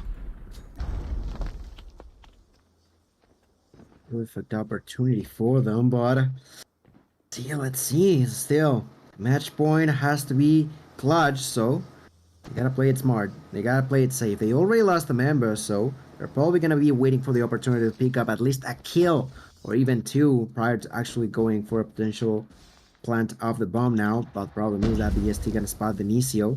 BST on a great spot. He's gonna be pushed though. Psycho with the opportunity to take that kill. The 2-for-1 trades end up with a 4 versus 3 in favor of Icemont. Still defending the A side, there's gonna be JC. JC on the side of Tika is gonna find bricks. They're doing a lot of damage, not gonna be enough. Last few shots could not connect against the opponent. In the meantime, Saka takes that kill onto the bomb carrier. Less than a minute left. Brickster still in the same spot, and JC has a feeling that she's still over there, so still looking at that door. Storm with the shots. Psycho on his own. Verdict looking really fancy on round number 11 in favor of Icemont. Psycho trying to make it happen, but it's just not gonna be possible. JC with 14 kills. Ladies and gentlemen, we're going to round 12. Round number 12. Well, another match point, but another opportunity for overtime for Icemont. Yeah, this is it. This is I mean, I don't think the fate of your season lies in this round alone, but I think it could have some high implications. Obviously, you're playing for top 6. This could put you in that position to be a little more comfortable rolling into your next series. You could afford to drop a map. You know, you could afford to be, you know, okay with, you know, being bad at Search or Destroy. Right now, they're playing very well. Not good enough to take the lead, but well enough to keep the series alive here in the Search or Destroy. Bricks are from the top rope now. Trying to get some spots onto the middle of the map. You've got plenty of eyes to keep open for. I think Zaka's still lagging. I'm logging right into his perspective. And for Christ's sakes, we're zooming on the map. We're literally like disappearing into the map at times. Storm does spot Bricks though. No trades have been made. It's a minute on the clock. Enigma know what's up for grabs. Storm might have actually caught a jump shot there on HPC, but HPC knows I am not playing this one like a sucker. Big moment here for Zaka. Too big to handle. Snooze. Or that was Snooze, not Zaka. Sorry. HPC absolutely dumpsters them. The trades are there, 1 for 1. Benicio trading onto that kill by the hands of that DLQ, that beautiful, beautiful DLQ. Then Brixta with another kill. Saka answers back. Saka with a double. Great double kill for Eismond, specifically for Saka to just even numbers out. This is now all of a sudden a 2 versus 2. They are heavily defending Bravo, but the opponents have actually opted to go towards Alpha. So Ram is gonna be downed. 45 seconds on the clock. Saka and Storm. What's next? What do you want to do? Storm with that Creek 6. Saka with the HBK. Oh damn. Oh, like, man, it's just been difficult to play against her. I've seen her do that so often, just holding an angle while kissing the ground, just waiting for someone to walk by, and, well, that's been working. 12 kills already for her. Storm, the only one alive, kind of has a clue that Brixton might be up above. Oh, slowly going for it. All right. Gotta take that Freebie. kill, but the time. 10 seconds left. You gotta push forward. Etsy knows it. Oh my god, Etsy manages to survive. No, doesn't get the kill. Doesn't matter if you don't get the kill. Eventually does, but wow. Great job down by just surviving by Etsy. Man, that was such a good read from Storm there, too. I could just imagine in that moment. Because you get the read there on Bricksta, you get the hop down, you get the exact location of where that next player is, and you're beaming. But you leave him one shot, and that was a problem there. Great time play there for Etsy. Didn't need to necessarily take the gunny. A little bit of hide and seek goes a long ways here in Search or Destroy. And just for fun, we double back to get the kill. So, big bounce back here in the Search or Destroy because we didn't get to see the hard point, chat. 7-5 win. Series tied up. 1 for 1 we go into the control. 12 kills on board for Bricksta. She was a problem towards the end of this one. 11 apiece for both Inicio and Saiku. And then you got HPC with 10. 4 for Etsy. But the biggest kill that didn't actually need to happen did happen. Gave you that 4th. But it was that last round to seal the deal. Now, on the flip side things, Jay Storm, you guys were cooking, bro. 15 and 11 apiece. Fahim, back to the drawing board, bro. I don't know what's going on with your Search or Destroy performances lately. They have been mid. And that's a compliment. It definitely felt like it, but well, ladies and gentlemen, that's a 1-1. That's a tie, and that's a game 3, which I'm not too sure. I mean, right, we're gonna move on to firing range. So I feel like anything goes, you know. I feel like there's gonna be a lot that can be settled in here. So we just gotta wait for a little bit longer. Oh, it seems like I think I read what you mentioned. Yeah, I just posted. Yeah, I don't know if I'm gonna be able to load in. We're gonna find out. I don't know if I'm gonna have time to jump in. Obviously, the game is starting. Yeah, that's a hit. I mean, miss. Obviously, I didn't know that I was having a spectator bug until I got back. Hopefully, I'm still able to jump into it, and hopefully we don't miss out on too much of the control. Let me see if I can get the iPad up for the time being. No. Yeah, we're just barely getting started in here. A lot of defensive aggression on the side of Icemont. No, they've already gotta started. make Don't sure. tell them to leave. Don't tell them to leave. I'm in. They're just trying to cast from the iPad. Ooh, JC just got a triple kill, by the way. JC on fire. He killed it on that search to destroy. Unfortunately, it wasn't enough for the team to win. But in here, the side of Asman having a great start on this one. I see that you've connected. So what can you tell us? All right, we're here. We're ready for it. No resets, no harms, no fouls. Oh, gotta love it when bad timing occurs. Obviously, we've seen some bad timing in Search to Destroy here recently. This is all about the control. Timing is certainly of the essence. It's not necessarily make or break, but when these lives come to a dwindle, very difficult to handle. Storm was in the spawn site trying to reap all of the souls of the players over at Enigma and did a great job up until he bit the dust. Now as the hit over towards the A long site is going to have 4 players. They are full stack to the brim. Here comes the hit. White Storm picking up where he left off. He is feasting yet again. And that is going to be back to the spawn for them. No joy here on this hit or this attack round so far for the side of Enigma. Right, well, no time. Doesn't matter. Only losing 10 lives, you know? I felt like that beginning of the round was so clean for the side of Icemont.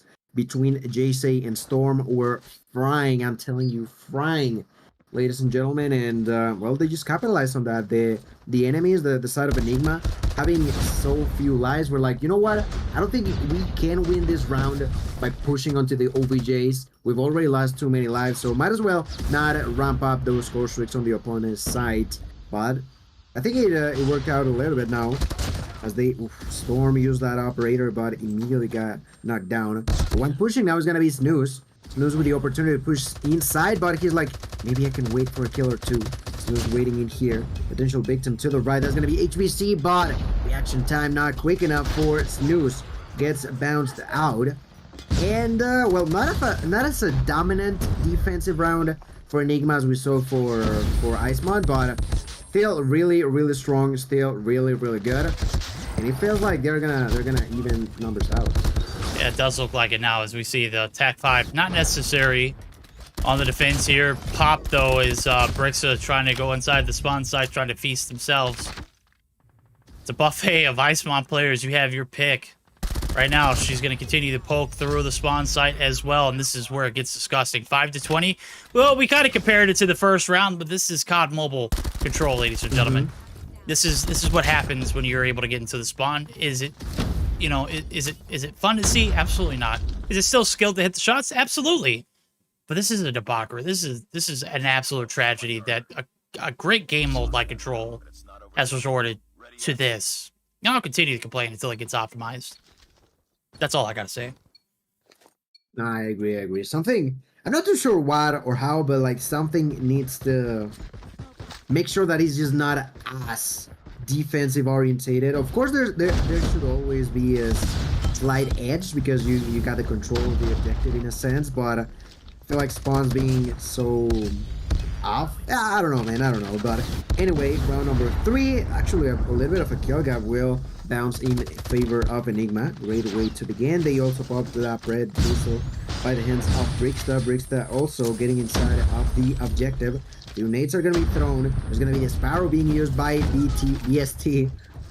BST through the window. Shooting through the wall, finding so many different kills, making sure that they got no more control inside of there. BST doing a great job. Now pretty much spawn trapping, but gets spotted by Etsy. The objectives, I don't think we've seen a single tick on the On whole either game, side. have we? No, we haven't. And you can already see it. Like, you see Etsy, you saw it at Denisio. I think Denisio just got taken down, but they've opted to put the shoe on the other foot and kind of try and do the same thing, right? You're inside of 10, you're putting in work all there. Basically, this is just a TDM at this point. It's a 30v30 TDM. And, I mean, until we get some objective involved, it's been a flop for both teams. Right now, it does look like a little bit of investment here for operators and some time on to this B site. Can't get the hit onto the trailer site. Let's go ahead and try for the B hit.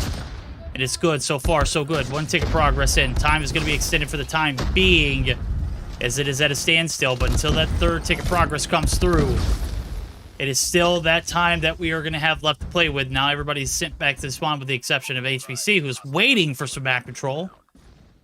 we start to see a little bit more pressure here for the attack to perform.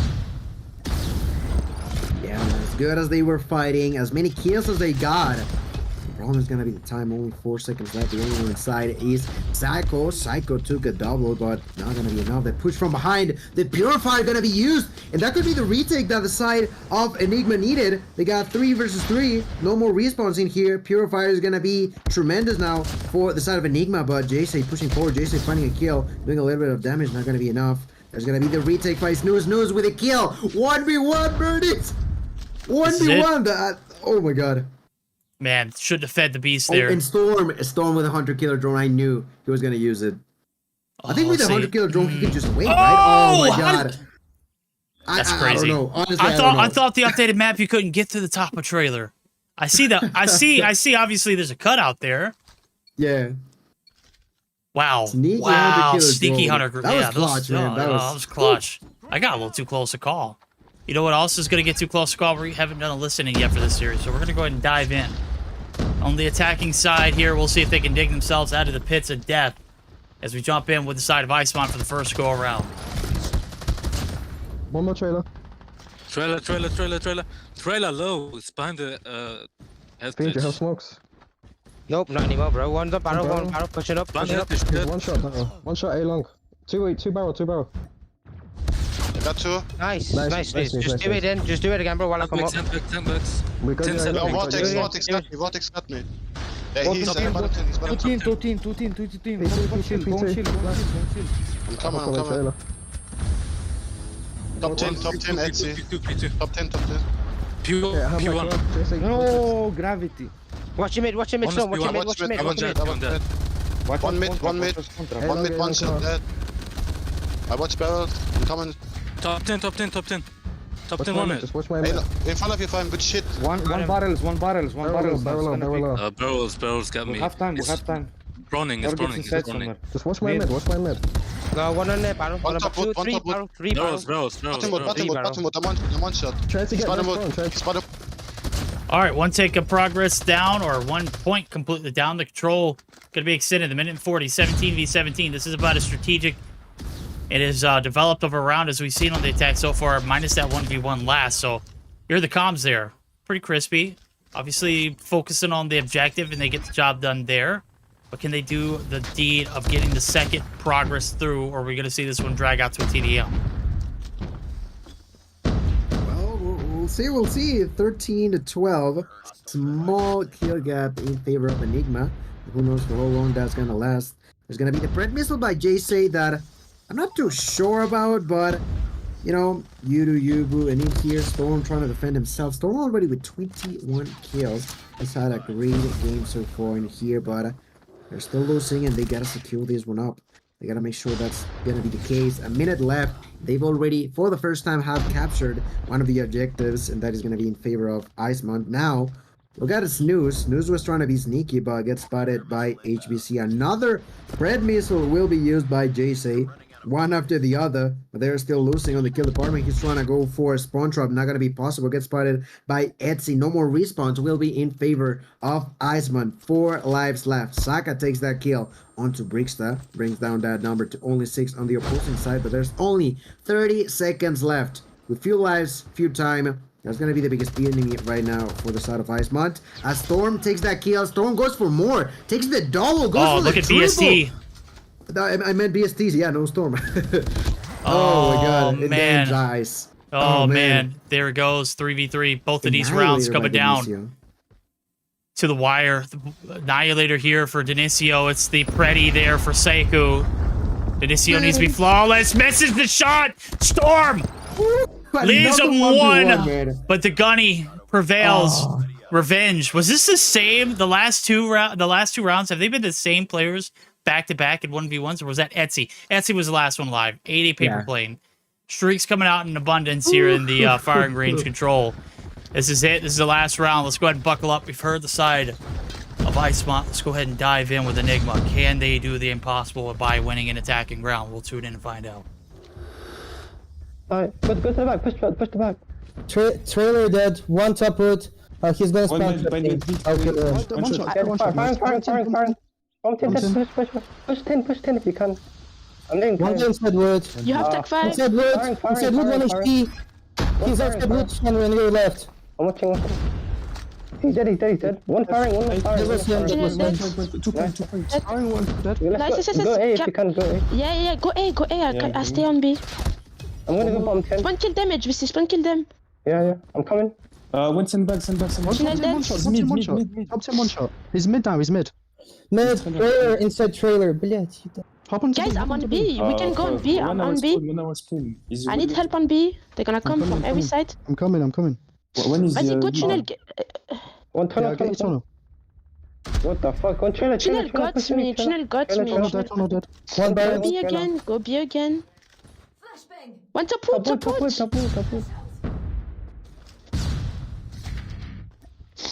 Vas-y, I'm coming on B with you.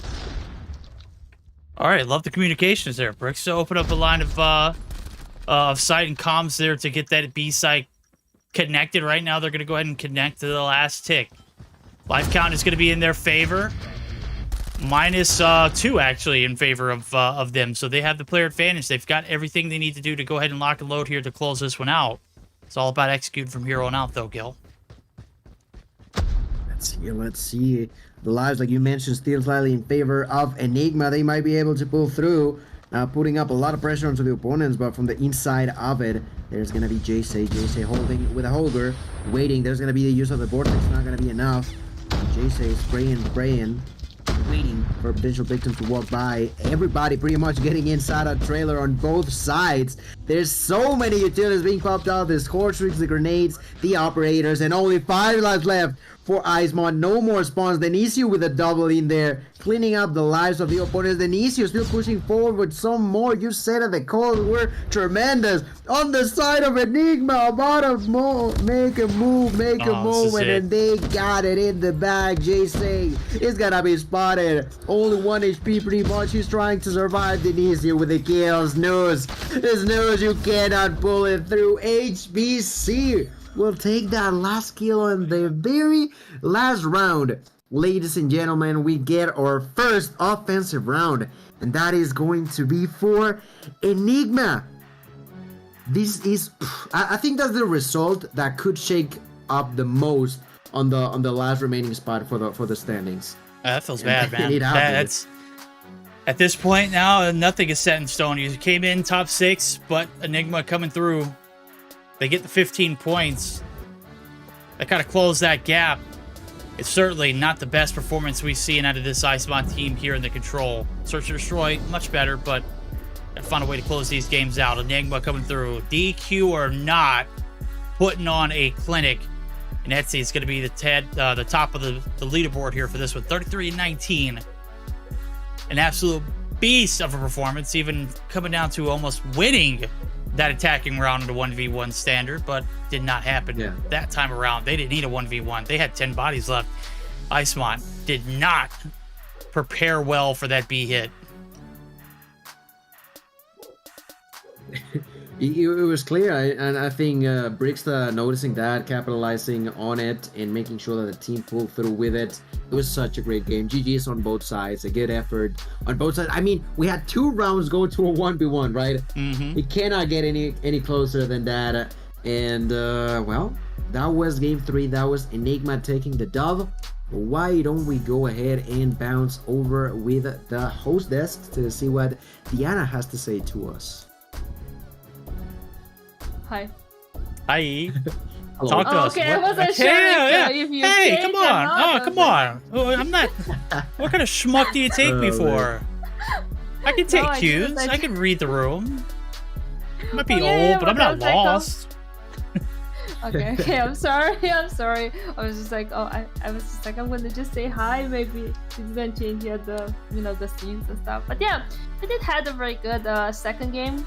Right, we finally managed to see a control game. We didn't saw less broadcast control because it was 2-0 across the board, and I don't think we saw previously last week either. But yeah, finally a control game. We did had a good S&D, and as you said, Monty improved a little bit on the S&D, right? But I was actually leaning towards the side of Enigma with S&D after seeing them actually playing very good in the past couple of broadcast, right? S&D was very good for them. Unfortunately, they had a DQ on the hardpoint map, but coming into this S&D, even if we had close games at the beginning, you know, we were going back and forth. After we flipped sides, the advantage was on the side of Enigma. They lost the first round after we flipped sides, but after that they managed to actually pick up multiple rounds and actually win.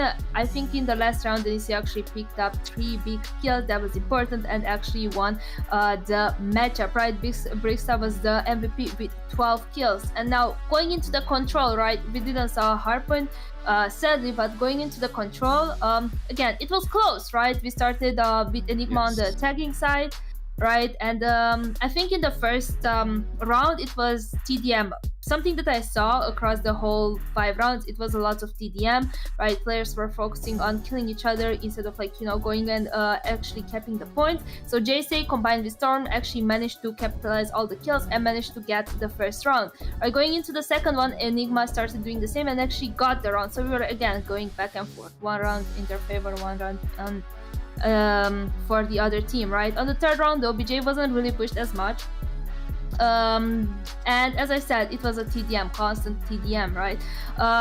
There were dropped a lot of operators, right, on the third round, and actually I think Storm clutched that 1v1 with the Hunter Killer drone, so it was good. Another round in favor of a dump, right? Third round was close, and again the A cap came very fast, and Enigma won the round by a 2v1. That was very, very fast. And the fifth round was very close. During the whole game was very, very close, right? Operators were dropped on both sides. I did catch JC was dropping the Tech 5, right? But Enigma had that player advantage all across that fifth round, right? And actually won on the offensive side. As he was the MVP with 33 kills. So therefore, even if they came in with the DQ right on the hardpoint, they actually managed to win the S&D and also the control. So yeah, definitely a good matchup for them.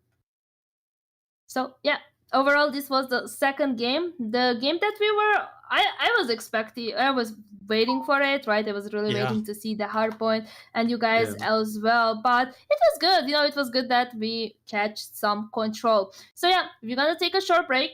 Okay, we're gonna hear a word from our sponsor Gorilla and Code Mobile, and we're gonna be back.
And welcome back. We did have a short break, right? Both teams joined in time, and we are here for the third game of tonight. That's gonna be Zitium versus Void.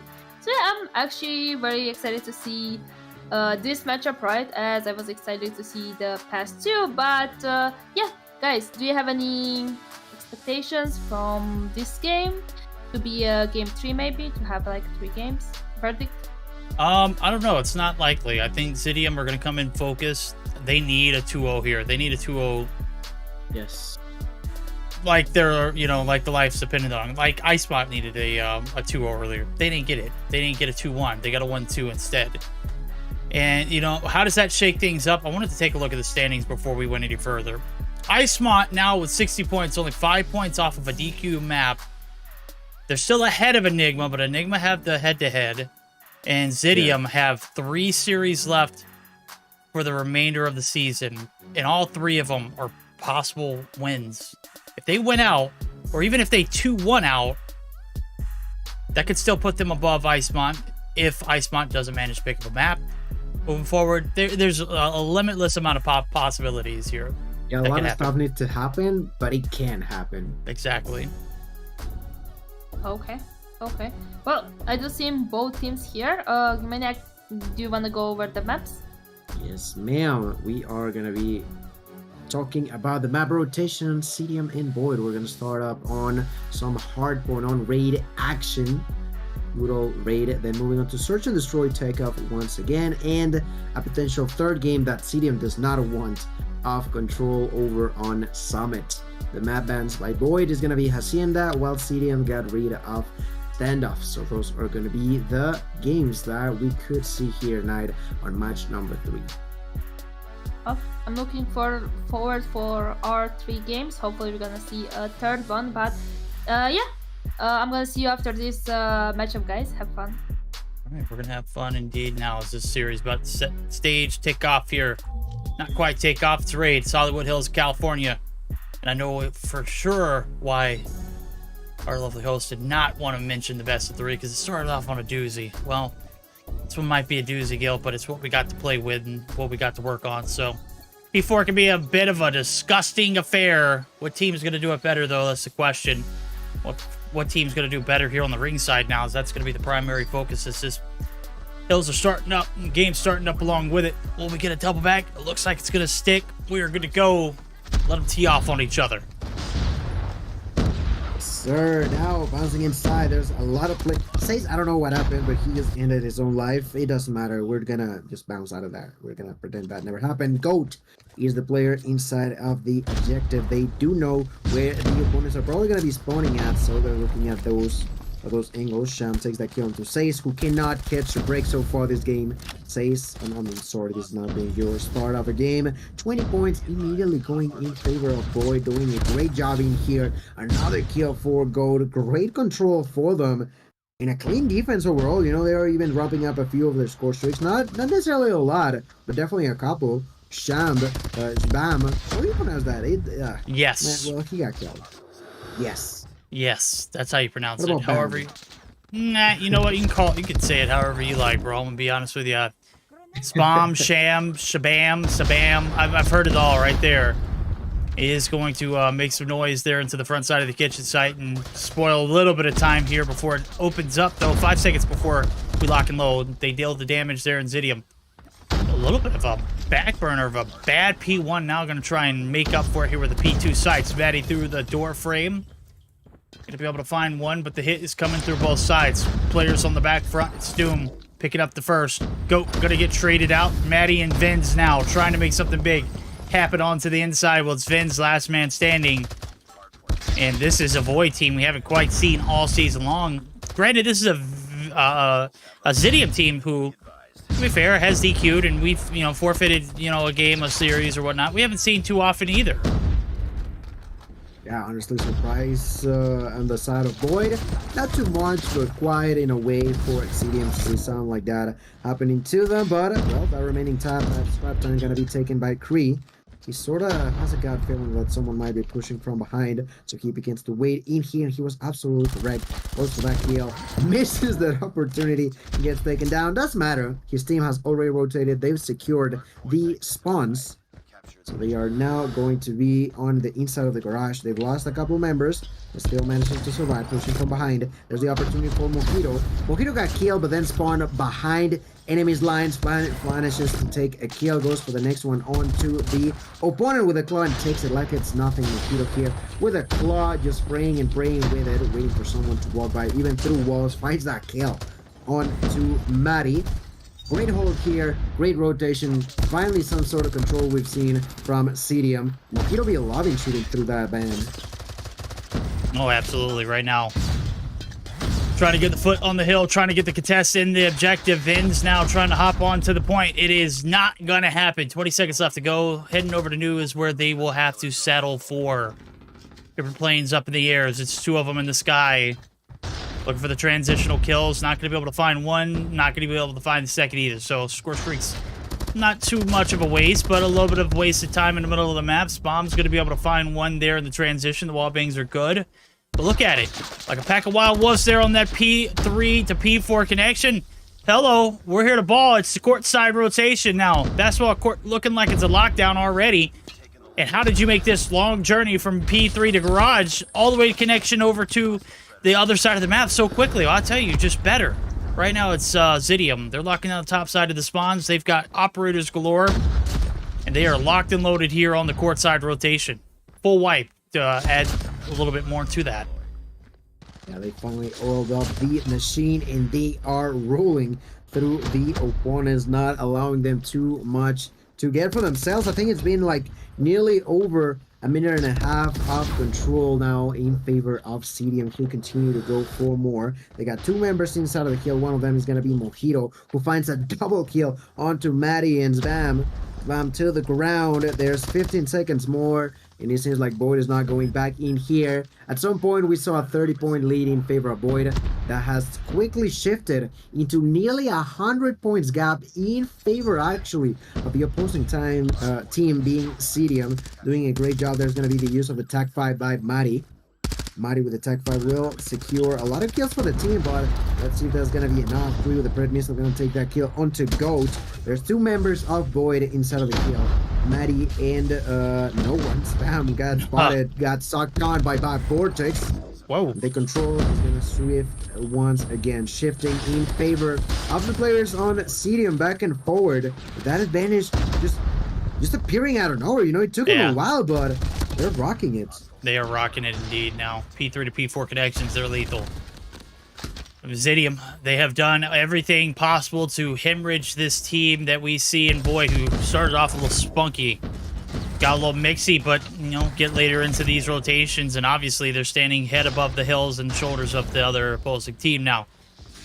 Locking it down here in the P5. Well, we're about to get geared up for a P1 reset. There's 3 players there looking for the early rotations, and right now, I mean, this is a perfect time for them to do so. You think back to the majority of the points out of the 67 they've collected, 34 of them were off of that P1 to begin with. This has got to be their time to make the comeback, right? Absolutely have to agree with that. And well, as you mentioned, that 176 to 70 points in favor of the members over on CODM. I wanted to ask you if you wanted to go ahead and do a quick listen in with one of the 2 teams, you know? Let's go ahead and rock and roll as sees the break comes through for the team of Zidium. Let's go ahead and dive in and see how the comms sound.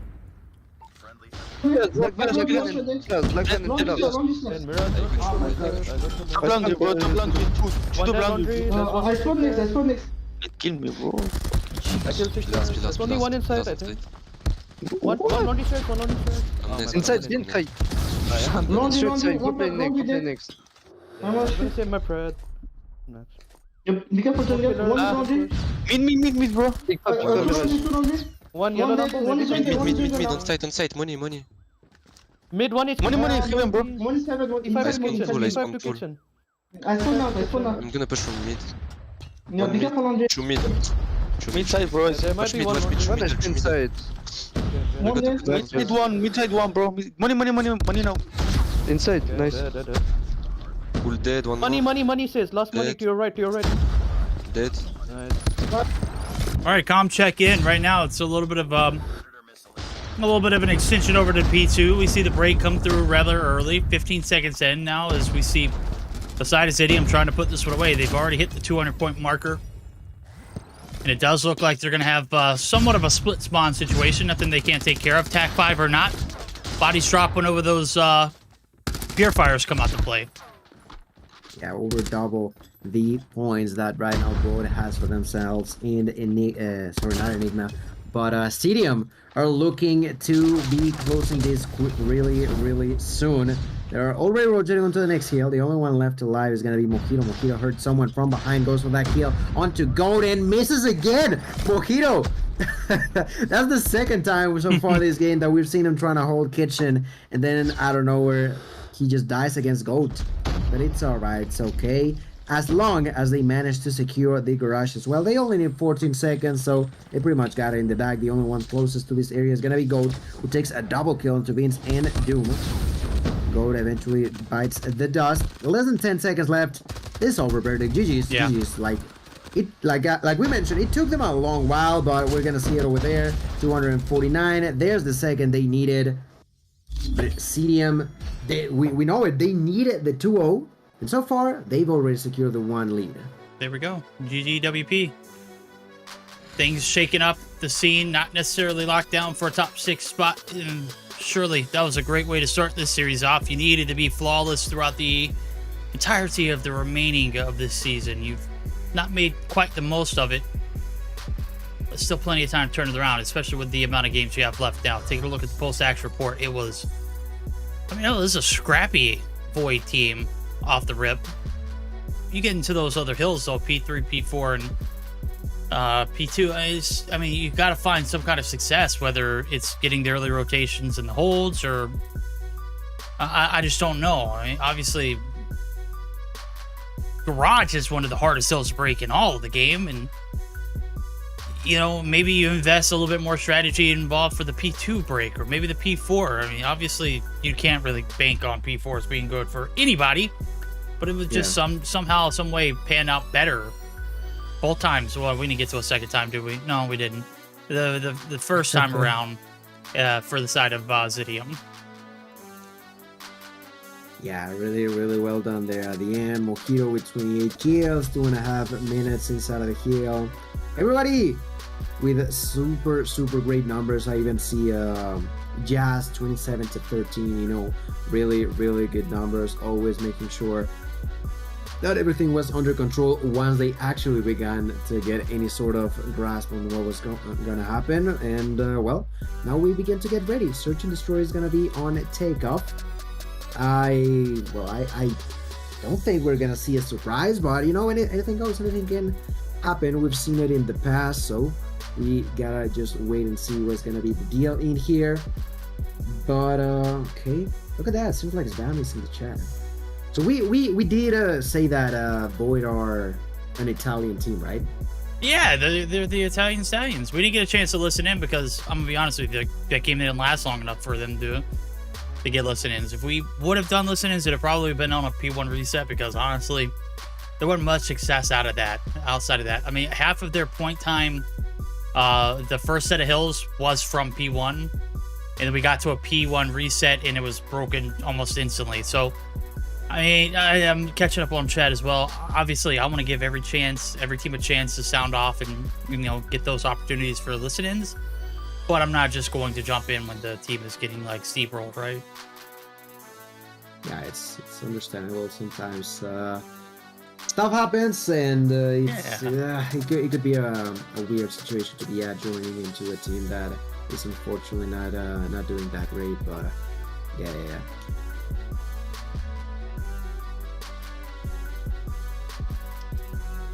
All right, here we go. Game 2. We're going to see the 2-0 here. Business being handled. Needs to be.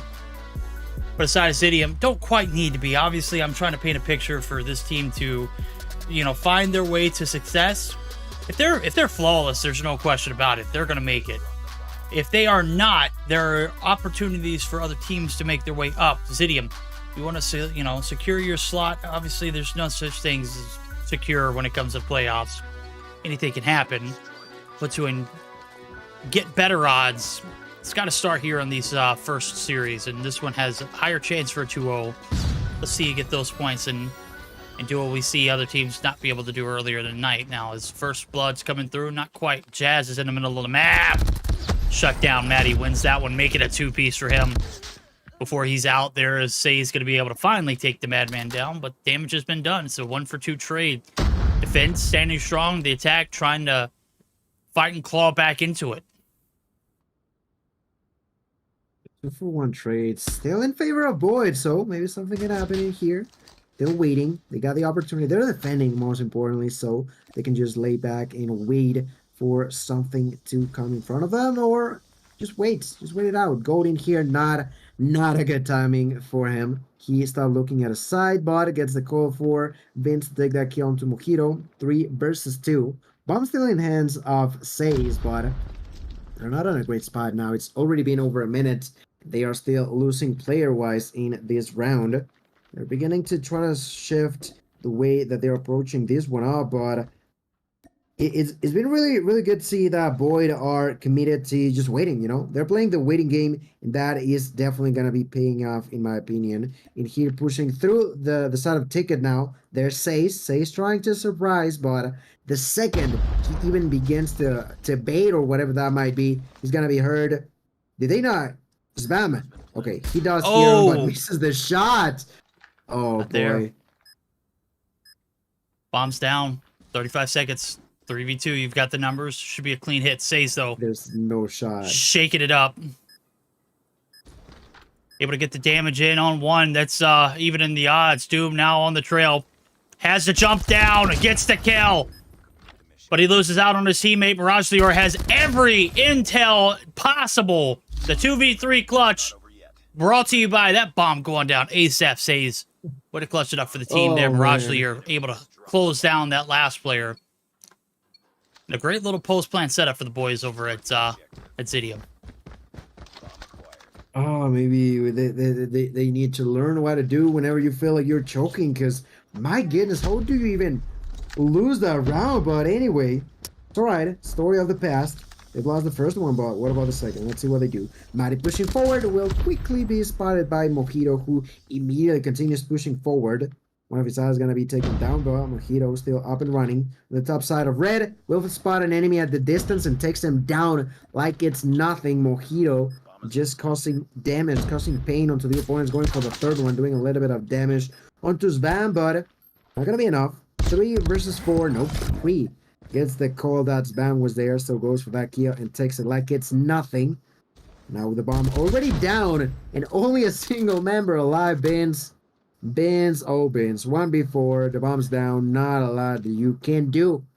It should be a 1-1 verdict. I honestly don't know what happened last round on I'll tell you what both happened. sides. It was a little bit of travesty and chaos mixed with a little bit of vetted play talent versus some up-and-coming talent. Obviously, sometimes the up-and-coming talent gets the better of the vetted, but in times like that where it's a clutch scenario, wasn't the case. This time around, it's 2 times in a row we see the attack just have their way. This time a little better. Couldn't clutch a 3v2, couldn't clutch a 1v4. Obviously, this one. Still plenty of time to be made up here on the Search and Destroy. Boys is definitely one of those teams that we've seen step up and show that they have bursts of greatness. Goat is one of the players that I expected to pop off in this series. Right now, he's sitting on a breadstick, or a donut, rather. Not necessarily the performance we want out of him, but still plenty of time to turn it around now. Is the A-side hit coming through? No, bombs all the way secured here in the B site. Shots coming through on Doom. He's eating bullets left and right, able to play his life. But Mirage, Lior, Korean, Mojito, they are on the prowl. They find 3 in the feed before Doom even realizes it. And we might be in a back-to-back blender of a round here for the boys over at Void. Ooh, yikes. Yikes indeed. Goat. 1v3, another one of those. The bomb gonna be planted. Goat gonna begin moving. He's using a DLQ, but not sure how much he can manage to do on this round up. I don't know, man. The difficulty continues to be against the side of Void. 1v3 clutch. Ooh, a nice one up there. Once that one onto Mojito. But he already reveals where he's at. And waiting for the opportunity. Nope. Sace is gonna deny it any more time in here. Another point in favor of CODM, and ladies and gentlemen, we called it. I don't want to say we did, but we definitely did. But well, 3-0 for CODM. I want to see a little bit more from Void, but I'm not too sure if we will. Love to see this one get extended. Obviously, Search or Destroy has been a little bit of an uphill battle. First blood's in, though. Spawn finally getting on board there for his first in this entire game. See it get quickly traded, though. Kree's drop, though. Player advantage in favor of no button right now. Mojito answering big there with the quick trades. Vins is in a corner here on the outskirts of Secret. They are about to be holding hands.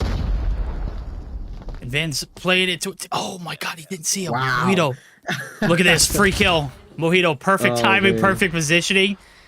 I mean, bro, I've been handed, a lot of things for free in life. That one was watching it. Brutal to watch. Now he's going to be able to get another one. And it's all on go, 1v3. Copy pasta from the last round, not quite, but this might be it. This might be the copy pasta. Game changer. He's up top. He's looking for the player from the construction site. There is no one there, homie. That was last round. This round. Not going to get those deja vu vibes, right? We're trying to develop something new. 20 seconds left to go. 5 for the defuse. Not much time to run with it. And you're a crab walking all the way throughout the map, obviously. This is an intense moment. You're going to clutch it or you're not. Does not look like he is going to be able to do so. Jazz putting the final bows in that one. 4 rounds in a row. Zidium just having their way with this Void roster.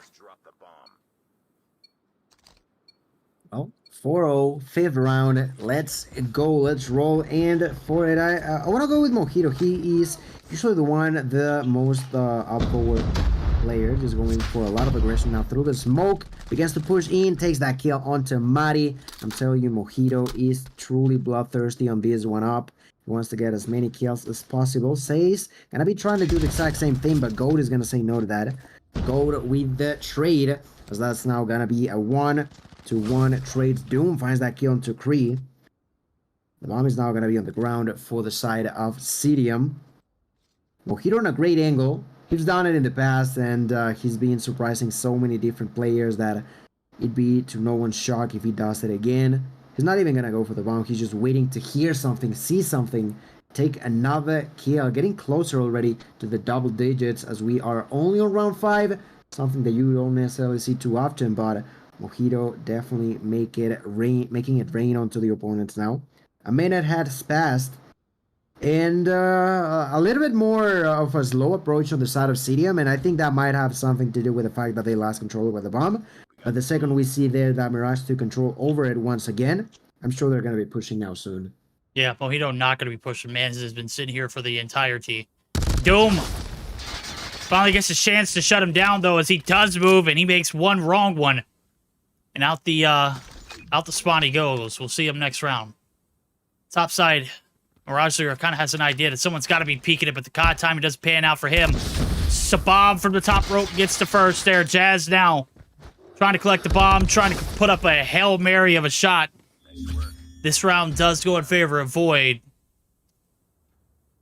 And overall, a much better defending round. Obviously, we saw a lot more patience. They didn't get aggressive. They didn't overstep their boundary, more importantly, and they held off those choke points. And Mojito wasn't able to do any kind of demon work on that P3 rotation, right? Looking at the inside in, obviously you get that bomb plan, you want to kind of like hold it hostage, hold it ransom. That wasn't the case there. Now as they held off a little less aggressive. Now first blood's in. Say's going to be able to get the trades, but it's Mirage or Mojito out the window. Say's a little bit of a burner now as he's starting to feel it now. It's down to a 2v2. Jazz able to get the trades on the flip side. Sabam and Goat combined for 7. 10 for the boys over at Zidium and Say's and Jazz. But a minute and 20 left to go on the clock. They're going to make this long transition over to the B side. As I love the rotation. I love the read. You know that there's action on the A side. I don't know how they saw Spawn, but he is dead. Yeah, honestly, I thought that they were not going to take that kill, but they quickly did. Actually, quite fast in there. They immediately take the opportunity to plant the bomb as well. So once again, ladies and gentlemen, we're going to get Goat in a clutch position. It's doable, but let's see. Let's find out. 30 seconds on the clock. In my view, it's showing that he's running, so he probably already has been hurt by Jazz. That's exactly what's going on. And with the jump shot from the third row, we see Jazz getting out of that window from the top side of red. That's the 5-1 lead in favor of CODM. But, you know, that last 2 rounds were not necessarily bad on the side of Void, right? They fought well at the beginning. One of those went definitely better than the other one, but now you gotta begin to question. They flip spawns. Is that gonna be enough of a change of pace for Void? I doubt it, but we shall find out now. And we shall indeed now. Needs chucked out there. Say's putting in the first shots. He's getting a little aggressive here on the defense. Able to do the deed and get down. Yeah, he's lost. Nobody has any idea where he's at. And as a matter of fact, Maddie's kind of chasing somebody into spawn. He does find one. Gets a second there, too, as he jumps through the window seal. On the backside, it's Mojito. Good reaction time. God dang, bro. I didn't see you flick like that. Not going to happen, though. It's Say's, Mojito. They combine for the last 2. And that round was over before it even began. I just started talking and it's over with, Gil. Oh man, I was looking at Jazz, and my boy Jazz was was reloading his ZVR, and then out of nowhere he began shooting at a plant. You know, it happens. Me too. I sometimes do like shooting at plants. You know, you never know where they're gonna be starting to overthrow the world. Sneaky so plants. Might as well start early. All right. Well, that was definitely a quick round. I have to agree with you. But in here, is that gonna be the last one though? Well, first blood already came through in favor of CODM by eliminating Maddie. On the offensive side, it's just not worked out on the first one for Void, and the second one not looking any better by any means. 2 down on the side of Void, trying to defend. There's Gold, who takes that kill onto Say's. Gold with the opportunity to try to find one more if he's patient enough. 2 is right. There's Mirage. Hito with a kill onto Vince. 3 versus 2. Bombs on the ground, and here Gold not gonna get the right timing to find the opponent to his right, and Cry takes that kill. Cree knocks him down. Spam on a 1v3, and with a right tick in hand, with the weirdest scope I've seen in quite a while. This is over, verdict, isn't it? It's not over until it's over.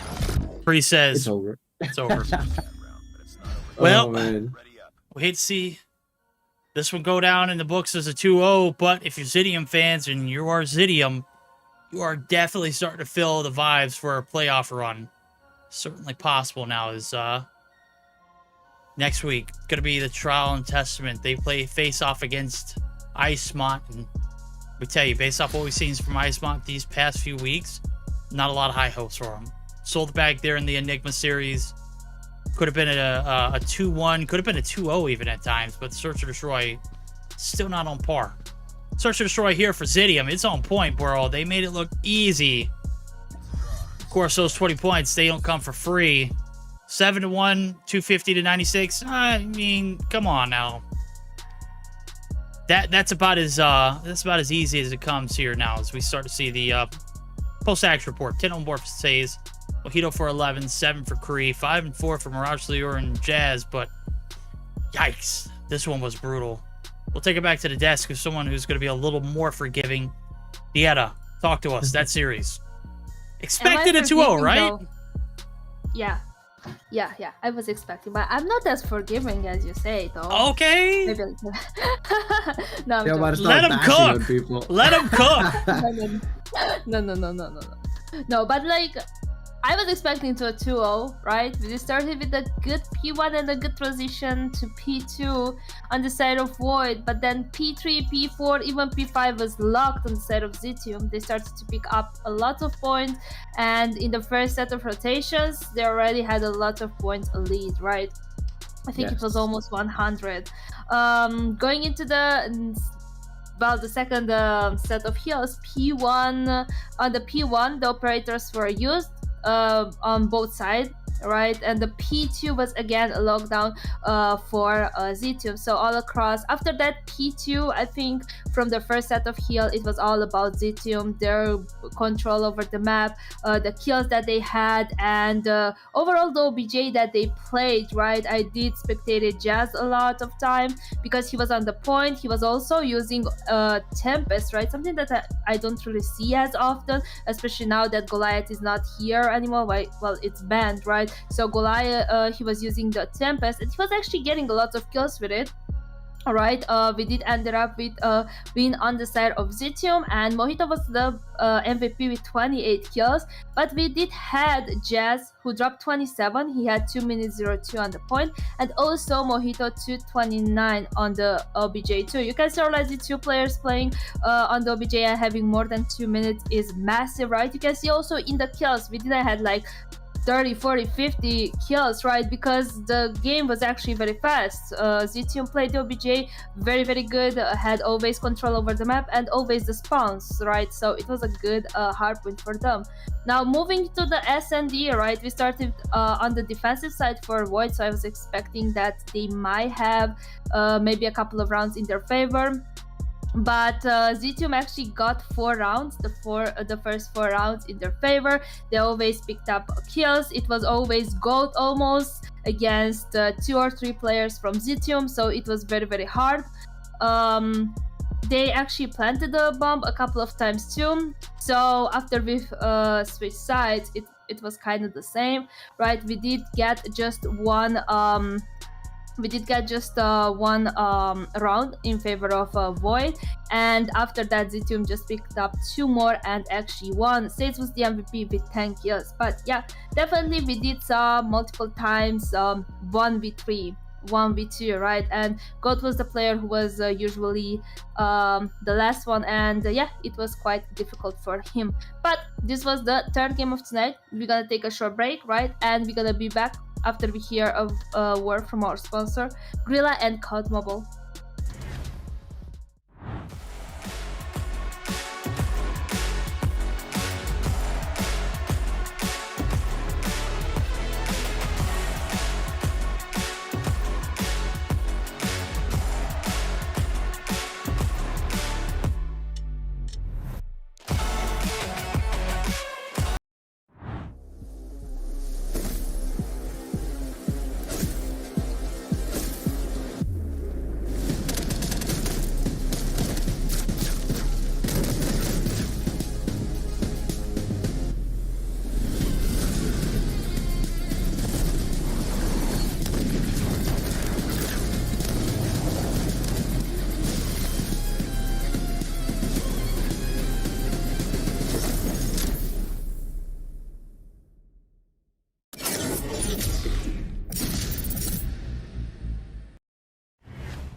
Hi guys and welcome back. We had a short break because guess what? Teams already joined in the lobby while I was still talking, so this was a fast joining by this team. So yeah, we are here for the last game of tonight. It's gonna be Typhoon versus 117 Not Found, and I'm pretty excited for this one too. Gumenia, do you have any predictions? Honestly, I feel like this should be a quick one once again in favor of 117. Honestly, I feel like with that stacked of a team on the opposite end, they don't got the numbers, the names as their opponents have on the side of Typhoon. I think it should be a 2-0 for 117. Honestly. How about you, Verdict? I think I'm right there. I don't want to like repeat what he said, but I think he made some valid points about, you know, the teams itself. 117 should come through and this should be like business as usual for them. It should be a 2-0. But I was like an underdog story. I would love to see Typhoon come through with a little bit of a fight here in either the search for the hard point to begin. Okay, well, I'm gonna go over the maps because both teams are ready. We're gonna start with a hard point on standoff, followed by an SND on raid. And if you're gonna get the third game, it's gonna be a control on Hacienda. Oh, I wish to see that Hacienda control. We have Takeoff Band on the side of Typhoon and also Summit on the side of 117 Not Found. Alrighty. Well, it does look like we are here for, it is going to be our fourth and final series of the night. It's been kind of like a doozy. Outside of that, what was that Rasmo clip? We really haven't seen anything very exciting. Hopefully we'll see something exciting here in this series. Look, I see Deanna. Deanna's like, look, I know what you know. I know what you mean. I see what you're saying. And I'm ready for it to be over with too. This is just, you know, the end of the season. We're ready for playoffs time. All right, we're ready for playoff time. One of these teams obviously going to be making the cut for the playoffs, and certainly one of them aren't going to be. As I was taking a look at the standings, no implications here for Typhoon. I don't think they have a chance, but to be fair, they entered the season late. They did. So yeah, that is definitely a reason, or another different reason of why they're probably been struggling recently, but it's alright, it's okay. We must now wait for a little bit longer. Verdict, well, it is going to be, wait, what map you said it was? Standoff? Yes. Yeah, something like that. It does look like we are good to go. Does appear as though we are ready to roll. There it goes. Deanna, we'll see you back here in a moment. I never took your camera off. I know you're hard at work, but I don't know. I just felt like everyone needed to be involved in that little bit of timing, and obviously we got it. It's perfect. It's game number one. We're kind of crossing our fingers, right? I mean, sometimes there's not a certainty that we are going to get these games to start at points. This one had a lot more on the line on the back end, obviously. So here we go. Game one, starting of our last series of the night. Gil, it's all about P1 Courtyard. Certainly going to be fluttered and cluttered with players right now. The outskirts being handled there for Darox, but all over the objective. It's a KRM, it's a Silent Reaver. One shot, you're dead. Saturn's making this KRM look absolutely great here on the objective too.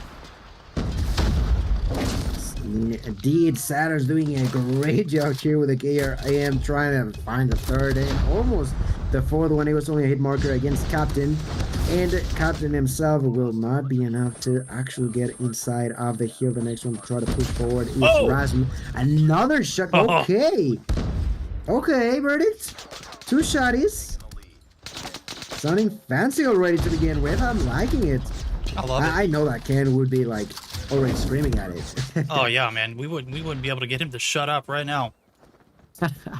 We can't get these shotties to shut up either. They showed up and they showed out. Rushes only picks up 2, but it is Saturns who has put out the KRM, and Grizz put out a post a few days ago. I know I mentioned it one time, but he says the KRM is back in its meta. Are we rocking the double shotty, or is he just like wanting the... Yeah, he's got both of them. Love it. Saturns, bro. Be as toxic as you want to be. We'll see if we can find some more. That's a freebie there on Rushes, as he was already one shot. But Shin and Captain trying to buckle up for the hit.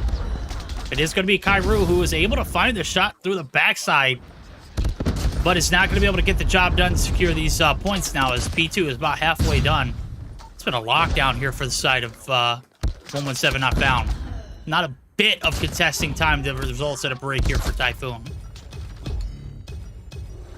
Yeah, Typhoon not really showing up a lot of great plays just yet. You know, we saw that wild shotgun play on the side of Raj, but outside of it, it's just not been it. Right now, he did rotate early, so that could be interesting to see. Currently holding the blue house with a shotgun in hand, receiving a little bit of damage already through the wall on the second floor. He's already going nuts. He's not too sure where the opponents are at. Are they down below? Are they already on the second floor from the rooftop? Like, what's going on, Rasmo? There's 5 more seconds, and he bounces back inside. His allies are going to be there to help him out. A great way to get here by the players of Typhoon. This could be some good chunk of control because some good chunk of time, but let's see if it is. Let's see if it actually is a 60 points gap actually is going to be what's upon us now. Karma with a triple, with a quadra. He's gonna clean everyone on the vicinity. Still has 2 more bullets in the chamber, so let's see if he lands those 2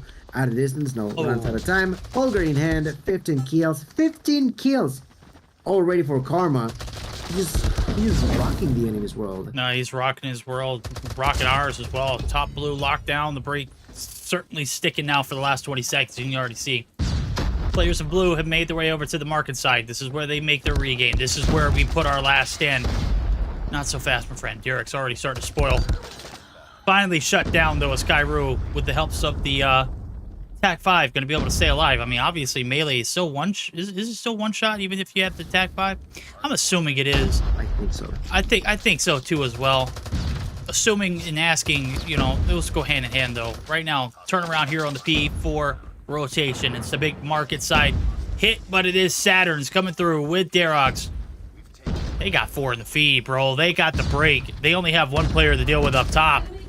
Cairo, can he play spoilers? No, he meets the hands of his doom and demise at Saturn's, who has now picked up a Bison to go along with that KRM action. So that KRM definitely be looking like a pretty fancy for Saturn's. 9 kills for him. Now waiting for the next victim. The 100 killer is really not gonna land on anybody. He lands a shot himself, but Karma, oh my god, Karma once again with yet another triple kill for him. Now through the smoke, doing a little bit of damage onto the opponents, just waiting for them to try to walk by. He knows that they're spawning over onto the gas station, so he is effectively denying that sort of entrances for them. In here, man, we barely started and we're nearly over. In here, Typhoon do not know what kind of hurricane was going their way in here. There's the use of the purifier by Raj, but even with that, it's just not going to be enough control. Yeah, there's Kairu trying to get inside, but one can only wonder for how long. It's not gonna be too much as Darox is already there. Yeah, we've already seen too much as is.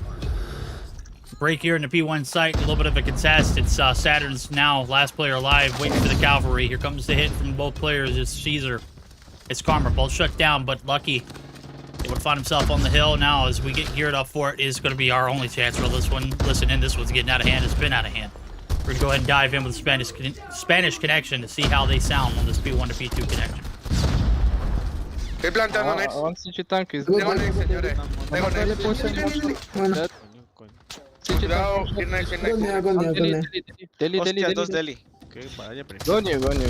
Yeah, two me. One Bacali pushing. Está muerto ese. Two ground is pushing, probably. Muerto otro Bacali. Cálmate, tengo base, puedes pushear. Otro más Vale. activo. Hay uno. Botón grama, tiro flash. Está a punto de 2 tiros. Tú tienes a 2. Tienes a 2. Broken. Caesar. Got dead. Broken is dead.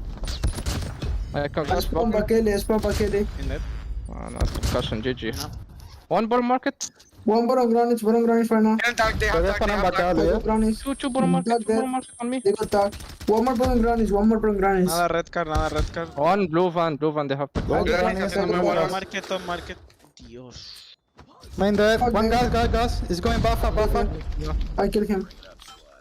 I got one. Dead back, fuck, dead. Gas. One farm dead, I think. Yeah, one more farm. No. All right, Gil. Stayed in a little bit longer, but as I mentioned earlier, I brought food because I knew that we were going to do some listen-ins. And I had to take a moment to finish eating the rest of my lentils and rice. 250 is where we are objectively getting at. No contest here. That one's done. Put it in the books. Beat down. Yikes. Barely able to get a bite with how fast that was going. That game. 200 points gap is something that you don't see too often, but in here, 117 making it look pretty for themselves. 3 minutes. Saturns was there with a shotgun, like, I'm just gonna hold this for dear life. 3 minutes and 8 seconds for Saturns. Yet another player joining the 3 minutes club on hardpoint. Only a few can say they've done that in the past, and my goodness, they did look just tremendous in favor of these players over on 117. That's already been game one. I don't think we have a whole lot for us to say what happened. You know, that was on screen. You all saw that. What else is there to say? Could have been worse, I guess. Could have been a 250-0. I mean, we could always remember that time. Well, God, man, why do I continue to do myself? Yeah. I'm always a person who's like, bro, we're not talking about that, are we? Yeah, I mean, well, it kind of gets to that point. I actually started seeing screenshots on Twitter, too, where I've seen some Modern Warfare 2 ranked games go 250-0. How are you in Crimson and you didn't find a single second on the objective? Like, these guys were just avoiding it. It's not one time, it's multiple. I get it, they're CDL pros, but it shouldn't scare you from touching the hill, right? I guess they can. I don't know. You know, it's kind of weird, but it was like that, you know. All right. Now we gotta be thinking about the next one. What is the next one? Well, that is going to be Search and Destroy. It is going to be a raid, and you know, like, what are we to expect here? What do you think the final score could be looking like? Why you ask me such a double-ended question like that? Like, you know, I want to say what I want to say, but then you also know that I've got to be a little bit generous at times. If I'm being blunt and honest, I think the most points we see out of Typhoon is 2. That's realistic. That's 2. Okay. I could also see this going in a 7-0 fashion. I could see this being like a beatdown, just like we saw on the hard point. And I can guarantee you my game's going to crash because I'm not going to back out of this lobby or back out of the game to restart. It has been doing this so often. You know the little spectator glitch, like in the lobby where it has all the... It says MVP and then the slots from, you know, the visual glitch. Yeah. The one I said a few weeks back. It's still doing that today, man. It's been worse than ever. Well, we're not leaving, and so am I, and neither am I. So, let's get straight into business. We said it's Search and Destroy raid, ladies and gentlemen. What do you all think is going to happen? So in chat, I see Brad in there, still showing a lot of support for all the 117 boys. You know, go Karma, go Caesar, go everyone. And we'll see. We're gonna figure that out. I definitely think that is gonna be a 2-0. I've said it in the past, so let's see what the final score could be looking like. I think maybe stealing away 2 rounds is something that sounds reasonable, sounds doable. But well, this is only round number 1, so let's not get ahead of ourselves. Right now, Karma was the one with the most kills last game, and this time he's not gonna be stopping anytime soon. Immediately taking that first blood. The only one defending inside of that copy area is Rash. Rash bites the dust. Captain, okay, Captain will be able to defend with a double, but then gets spotted by Caesar. This is now all of a sudden gonna be a 2 versus 2. That was not necessarily a bad start for Typhoon, was it? No, it was not. Captain's doing Captain things. Line up there for aimbot. That should have been a collat. They were both going up the staircase. Ajin's got the King's Pride in his hand, the Lapa. He's gonna have to hit this roadie on a nasty mid-side rotation now, as we see the B-side hit is coming through. Post plant set up there for Derek's. He's going to hop for the big red site. They're going to split this one in 2. Nope, they're going to go ahead and double up. EM2 in the hands of Caesar as well as prize gloves. Majin now in a mission that could be impossible. Going to have to play the odds, 1v2 style. Does get shots, or lands shots, or lands sights on one, but before he could do anything, Derek's was so very quickly to respond to the call out, able to get the shots through. The clean them up there. 1-0 round, bounce back there for 117. Let's see. Ooh, a neat kill there for QUE. QU. Getting that kill. Maybe trying to make it happen in this round. The only one defending there is Rush through the smoke. Landing a few shots, a few bullets onto Saturn's, but doesn't really find that kill over there. Another smoke is going to be thrown, and he makes the call. You know, everybody, heads up. A lot of people are in here on the pool side, so might as well come help me. That is going to be Captain. Rush gets a kill. Captain does too. Captain goes for the double, does a little bit of damage, and allows Rush to take that kill on to Lucky. Captain doing a lot for the squad, being a true captain indeed. And in here now, Derek's in the middle of a 1v4, will be sniped with was that a X-bow? Was that an X-bow? Could have been. Crossbow? Crossbow, that, yeah. You kind of caught me lacking, bro. I was reading chat and I was not paying attention. Wrong game, fellas. I'm kind of checked out. Yeah, X-bow, crossbow, we get what you're saying. Like, look, whenever you cross a railroad, there's always an X, so I mean, X, cross, they're both interchangeable. Right now, Karma, Caesar, combining, they're interchangeable as well. Bodies have dropped, though. Majin's there for the trades. Now leaves us with Bomb down and Majin literally on top of it here over at the red side now. Lucky going to continue to push the boundaries. They're going to go ahead and get the deep side push, trying to flush these players out, but Aimbot, god dang, bro, he wants to smoke. The slide peek out, and he's playing the heady. Not anymore. I love that energy. Let's see if he can keep it up. Lucky, he's holding the tree head glitch down as if he's planted into the roots as well. Nade shot's going to give away the intel. He's not there anymore. No joy. Let's go ahead and get the rotation through. Karma there to confirm as well with it. So 2v2 now as we see. Gomania connect back into the lobby, homie. You're starting to have those connection issues yourself. Yeah. Finally, for a second, I'm getting the players just bouncing, just teleporting like a meter away from one another, but now it's seemingly a little bit better. Bomb is on the ground, and he knows this, so he's just patiently waiting. I think I might have blacked out a little bit once again, so take it away.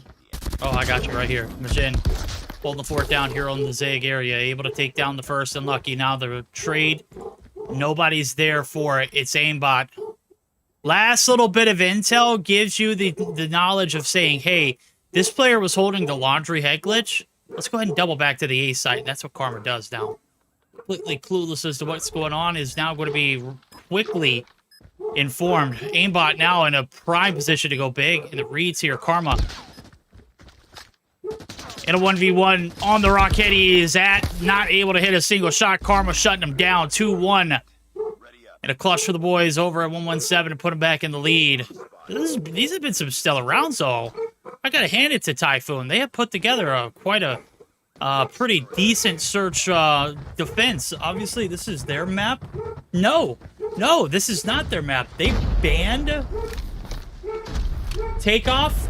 117 selected this map. They just chose the defensive. Right now, they put up some pretty decent numbers so far.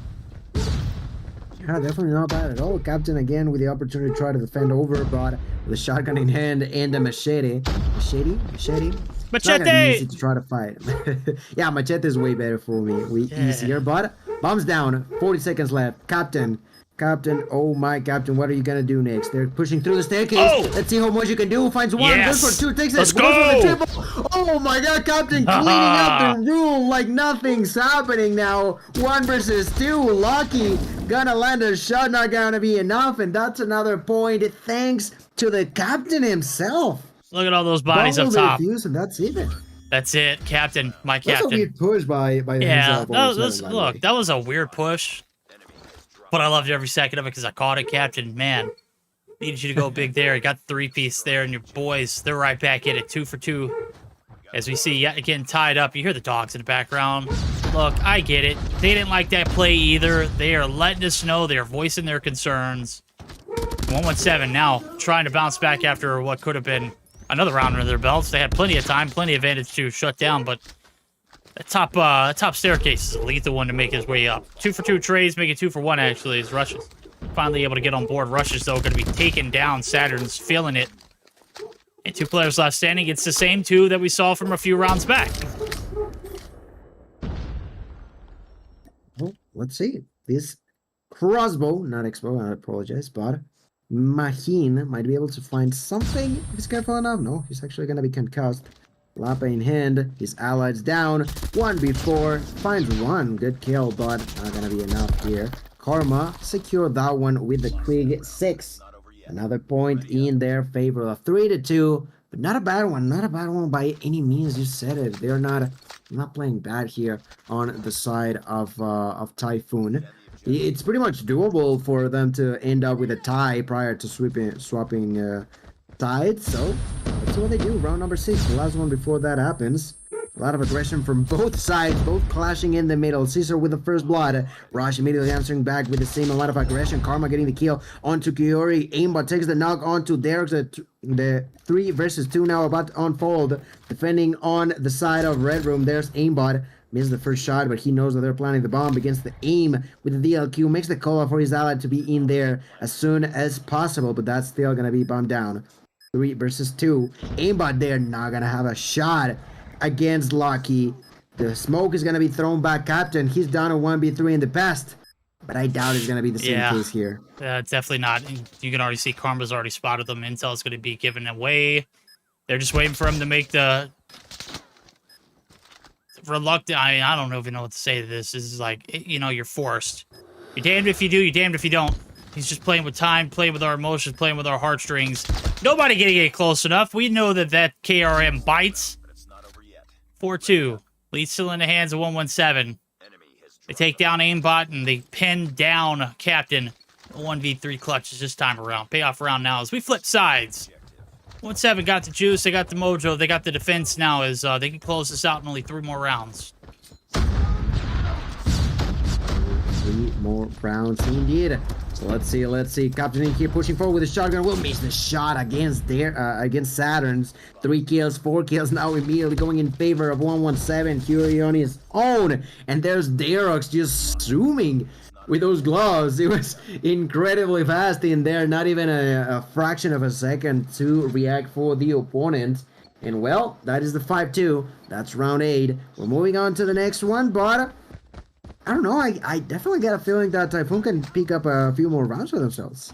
Yeah, they definitely can. I said the marker was 2, and if they beat that, I wouldn't consider that a win, but I would consider it to be a better performance against a better team. And I will think a little, more of them for that. Right now, Captain opens up the first, but he's quickly traded. It's a 1v4. It's not a flawless round for 117. Matter of fact, they're going to have 2 casualties and rushes with a little bit of hope here for the turnaround. And at 30 on the clock. Plenty of time to do it, but you don't have the bomb. You don't have the location of where everybody is. Derek says, I'm pulling out the gloves. I'm not doing anything other than pulling them out. Ugh. And fighting, punching, throwing them all the way up until the end. He's going to get deaded. I mean, God, come on, bro. You knew what was going to happen. I mean, but hey, live by the troll, die by the troll. I commend him for it. He goes down swinging. Yeah. Well, yeah, 6-2. Went down like you mentioned. And this is match point, ladies and gentlemen, match point.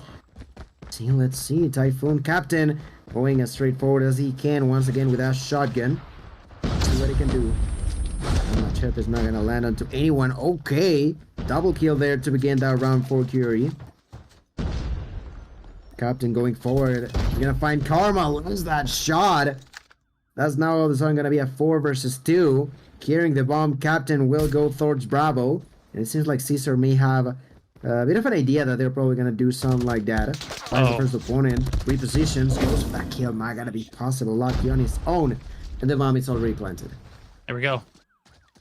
One wrong move was all it was necessary for Caesar to get dropped. You get the read, but to get those shots that obviously didn't lead to any kind of kills or any kind of intel other than, hey, they're going to be kind of a misplay right there.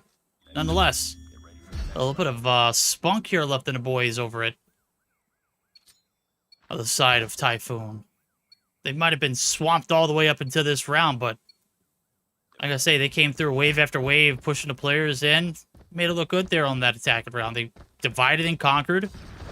Picked that middle side of the map and just played to their perfection right now. Payoff round. Still, map point / series point here as Taifu opens up, or Kaifu rather, opens up with first blood. That's a problem here. Last round it did the same thing. Can they produce the same results? Well, we're about to find out. 6-3. Sniper in hand here for Lucky. It's already been 30 seconds, but only one has died in that Aerox. Now pushing towards B, there's two members on 117 defending. One of them is Saturn's, and the other one will be Caesar. Saturn's and Caesar. The 2-for-2 defensive split on the side of 117. Let's see if that works out. I'm telling you, man, I feel like Typhoon are just a little bit, I wouldn't say scared, but concerned about losing members, and for that same reason, they are not willing to go in, you know, to go forward, to be aggressive in this round now. Oh, you see Kairu, like, they are trying to cover all odds and ends. Those wall bangs not connecting any bit of information other than, hey, they're not there. Which could be primitive information at times. Karma. Gonna be spotted there in the top side of the kitchen site. Decides to hop the hills and double back. Rush, now able to get the trade as Caesar takes down 2 with him. Hit is on. 20 seconds left to go. You prolong the inevitable, and it is your demise. Captain, last alive. Can he go out with a bang? Gets the hit marker. That might be it right there. That might be the round that ends this. Saturn says, I got one of those too, buddy. Pop, pop. Shorty in hand. 7-3 win. 117. Take the 2-0 sweep. Taking that 2-0 sweep verdict. One more round that what you anticipated, but I don't know, man. I got good vibes off of that. You know, I definitely feel like there was room for a surprise. I gotta say, I feel like there was room for a surprise. Unfortunately enough for Typhoon, that is just not gonna be the case. But fortunately enough for 117, they are once again getting a 2-0 victory for themselves. Really great numbers on their end, you know, Lucky with 9, Karma with 9 as well, both Caesar and Saturn with 8, and then Dars with 6. All of them, great job. 2-0. That was match 4, everyone. That was match 4, and you know what that means. That's the end of our day. That's the end of our stream. We're going to bring back one very lucky, very great, very talented hostess to close us out, Deanna. Talk to us a little bit about this last series, but, I mean, what much to say about it? Well, there's not much to say about it, actually. I wanted to say that, but with all due respect, obviously, to Typhoon, 117 had the whole control over the whole game, right? And I wasn't expecting anything else from them, to be honest, right? We just started with a good P1, and then uncontested P2 on the side of 117, rotating to P3 early, getting the kills, getting the score streaks, wrapping up the first set of kills very fast. They had already a big advantage in the first set of kills, right? Typhoon couldn't even really kind of get close to the point. They picked up, what, 40, 45 points? Okay. But 117 was getting locked. Well, actually, they were locking down the hard points pretty easily, getting the spawns, and it was just not enough what Typhoon did in this matchup, especially on a map as standoff, right? Karma was the MVP with 32 kills, and Saturn had the most OBJ time, 3 minutes 10, I think, or 3 minutes 5. And then going into the S&D, I saw some life on the side of Typhoon, right? We started with the attacking side for 117, getting the first round win. After that, Typhoon picked up a round, right? We were kind of going back and forth. Captain getting that 3 kills. That was a good 3-piece, I think, right? With the shotgun. Made another round in their favor, but after that, it was very, very, very hard. After we switched sides, it was all about 117 getting the control, getting the fast kills, and overall getting the lead in this S&D. Before we ended the game, Typhoon actually picked up another round, but after that 117 I think took 2 more and won. We had Lucky with 9 kills, who was the MVP. So overall, a very, very fast game, right? And we didn't have a third game tonight, right? Like, we had two games, like beside the second one with the DQ, but we had 2 games, you know. Exactly. So yeah, I'm looking for next week. Maybe we're gonna see more control games, because I miss them, even if I don't really like them cast or, like, you know, host. But like control is nice. But yeah, overall, this was the game. These were the games tonight. And the verdict. Do you want to go over the standings? Absolutely. Taking a look at what we got ahead of us. Kings still on top of the pack with a 135-point commanding lead. Not far behind them, though, is Animus with 125, 117 outbound. Still trying to close that gap. Don't know if they're going to have quite enough time to do it. I'm taking a look. They got Ducks on Tuesday of next week, and then they've got Kings. Ooh, that should be a good one. That's a great way to close the day out for the last regular season day. So 31ers secure in a top 6 spot, 100%. I don't think they are going to be touched. Ducks, pretty questionable. I think 80 points is safe. Icemont, not secured at all. Enigma, not secured at all. Zidium, plenty of ground to make up, but still potentially a top 6 runner. Typhoon and Void eliminated. They are completely done for in the season. They're continuing to play as practice is necessary, but their top 6 journey ends. Well, they probably ended like last week, though, to be fair. Yes. Yeah. It was. We had some good games this season. We had some very brutal games, I could say, like this one. We had I think last week again. So yeah, brutal games. But yeah, overall this was our night, right? I hope you guys all enjoyed. I really sure enjoyed this casting because I really like listening to Verdict and Gilmania co-cast. They're absolutely amazing. So if you have guys anything to add? Oh, I'm good. I don't think so. I mean, Yeah, I'm thanks ready. so, so much for watching. It was a quick one in a sense. We started like less than 3 hours ago. So, well, although it was a quick one, hope you all enjoyed it here tonight. And you got to be ready for the next week and also be ready for more Mayhem North America later on tonight. There we go.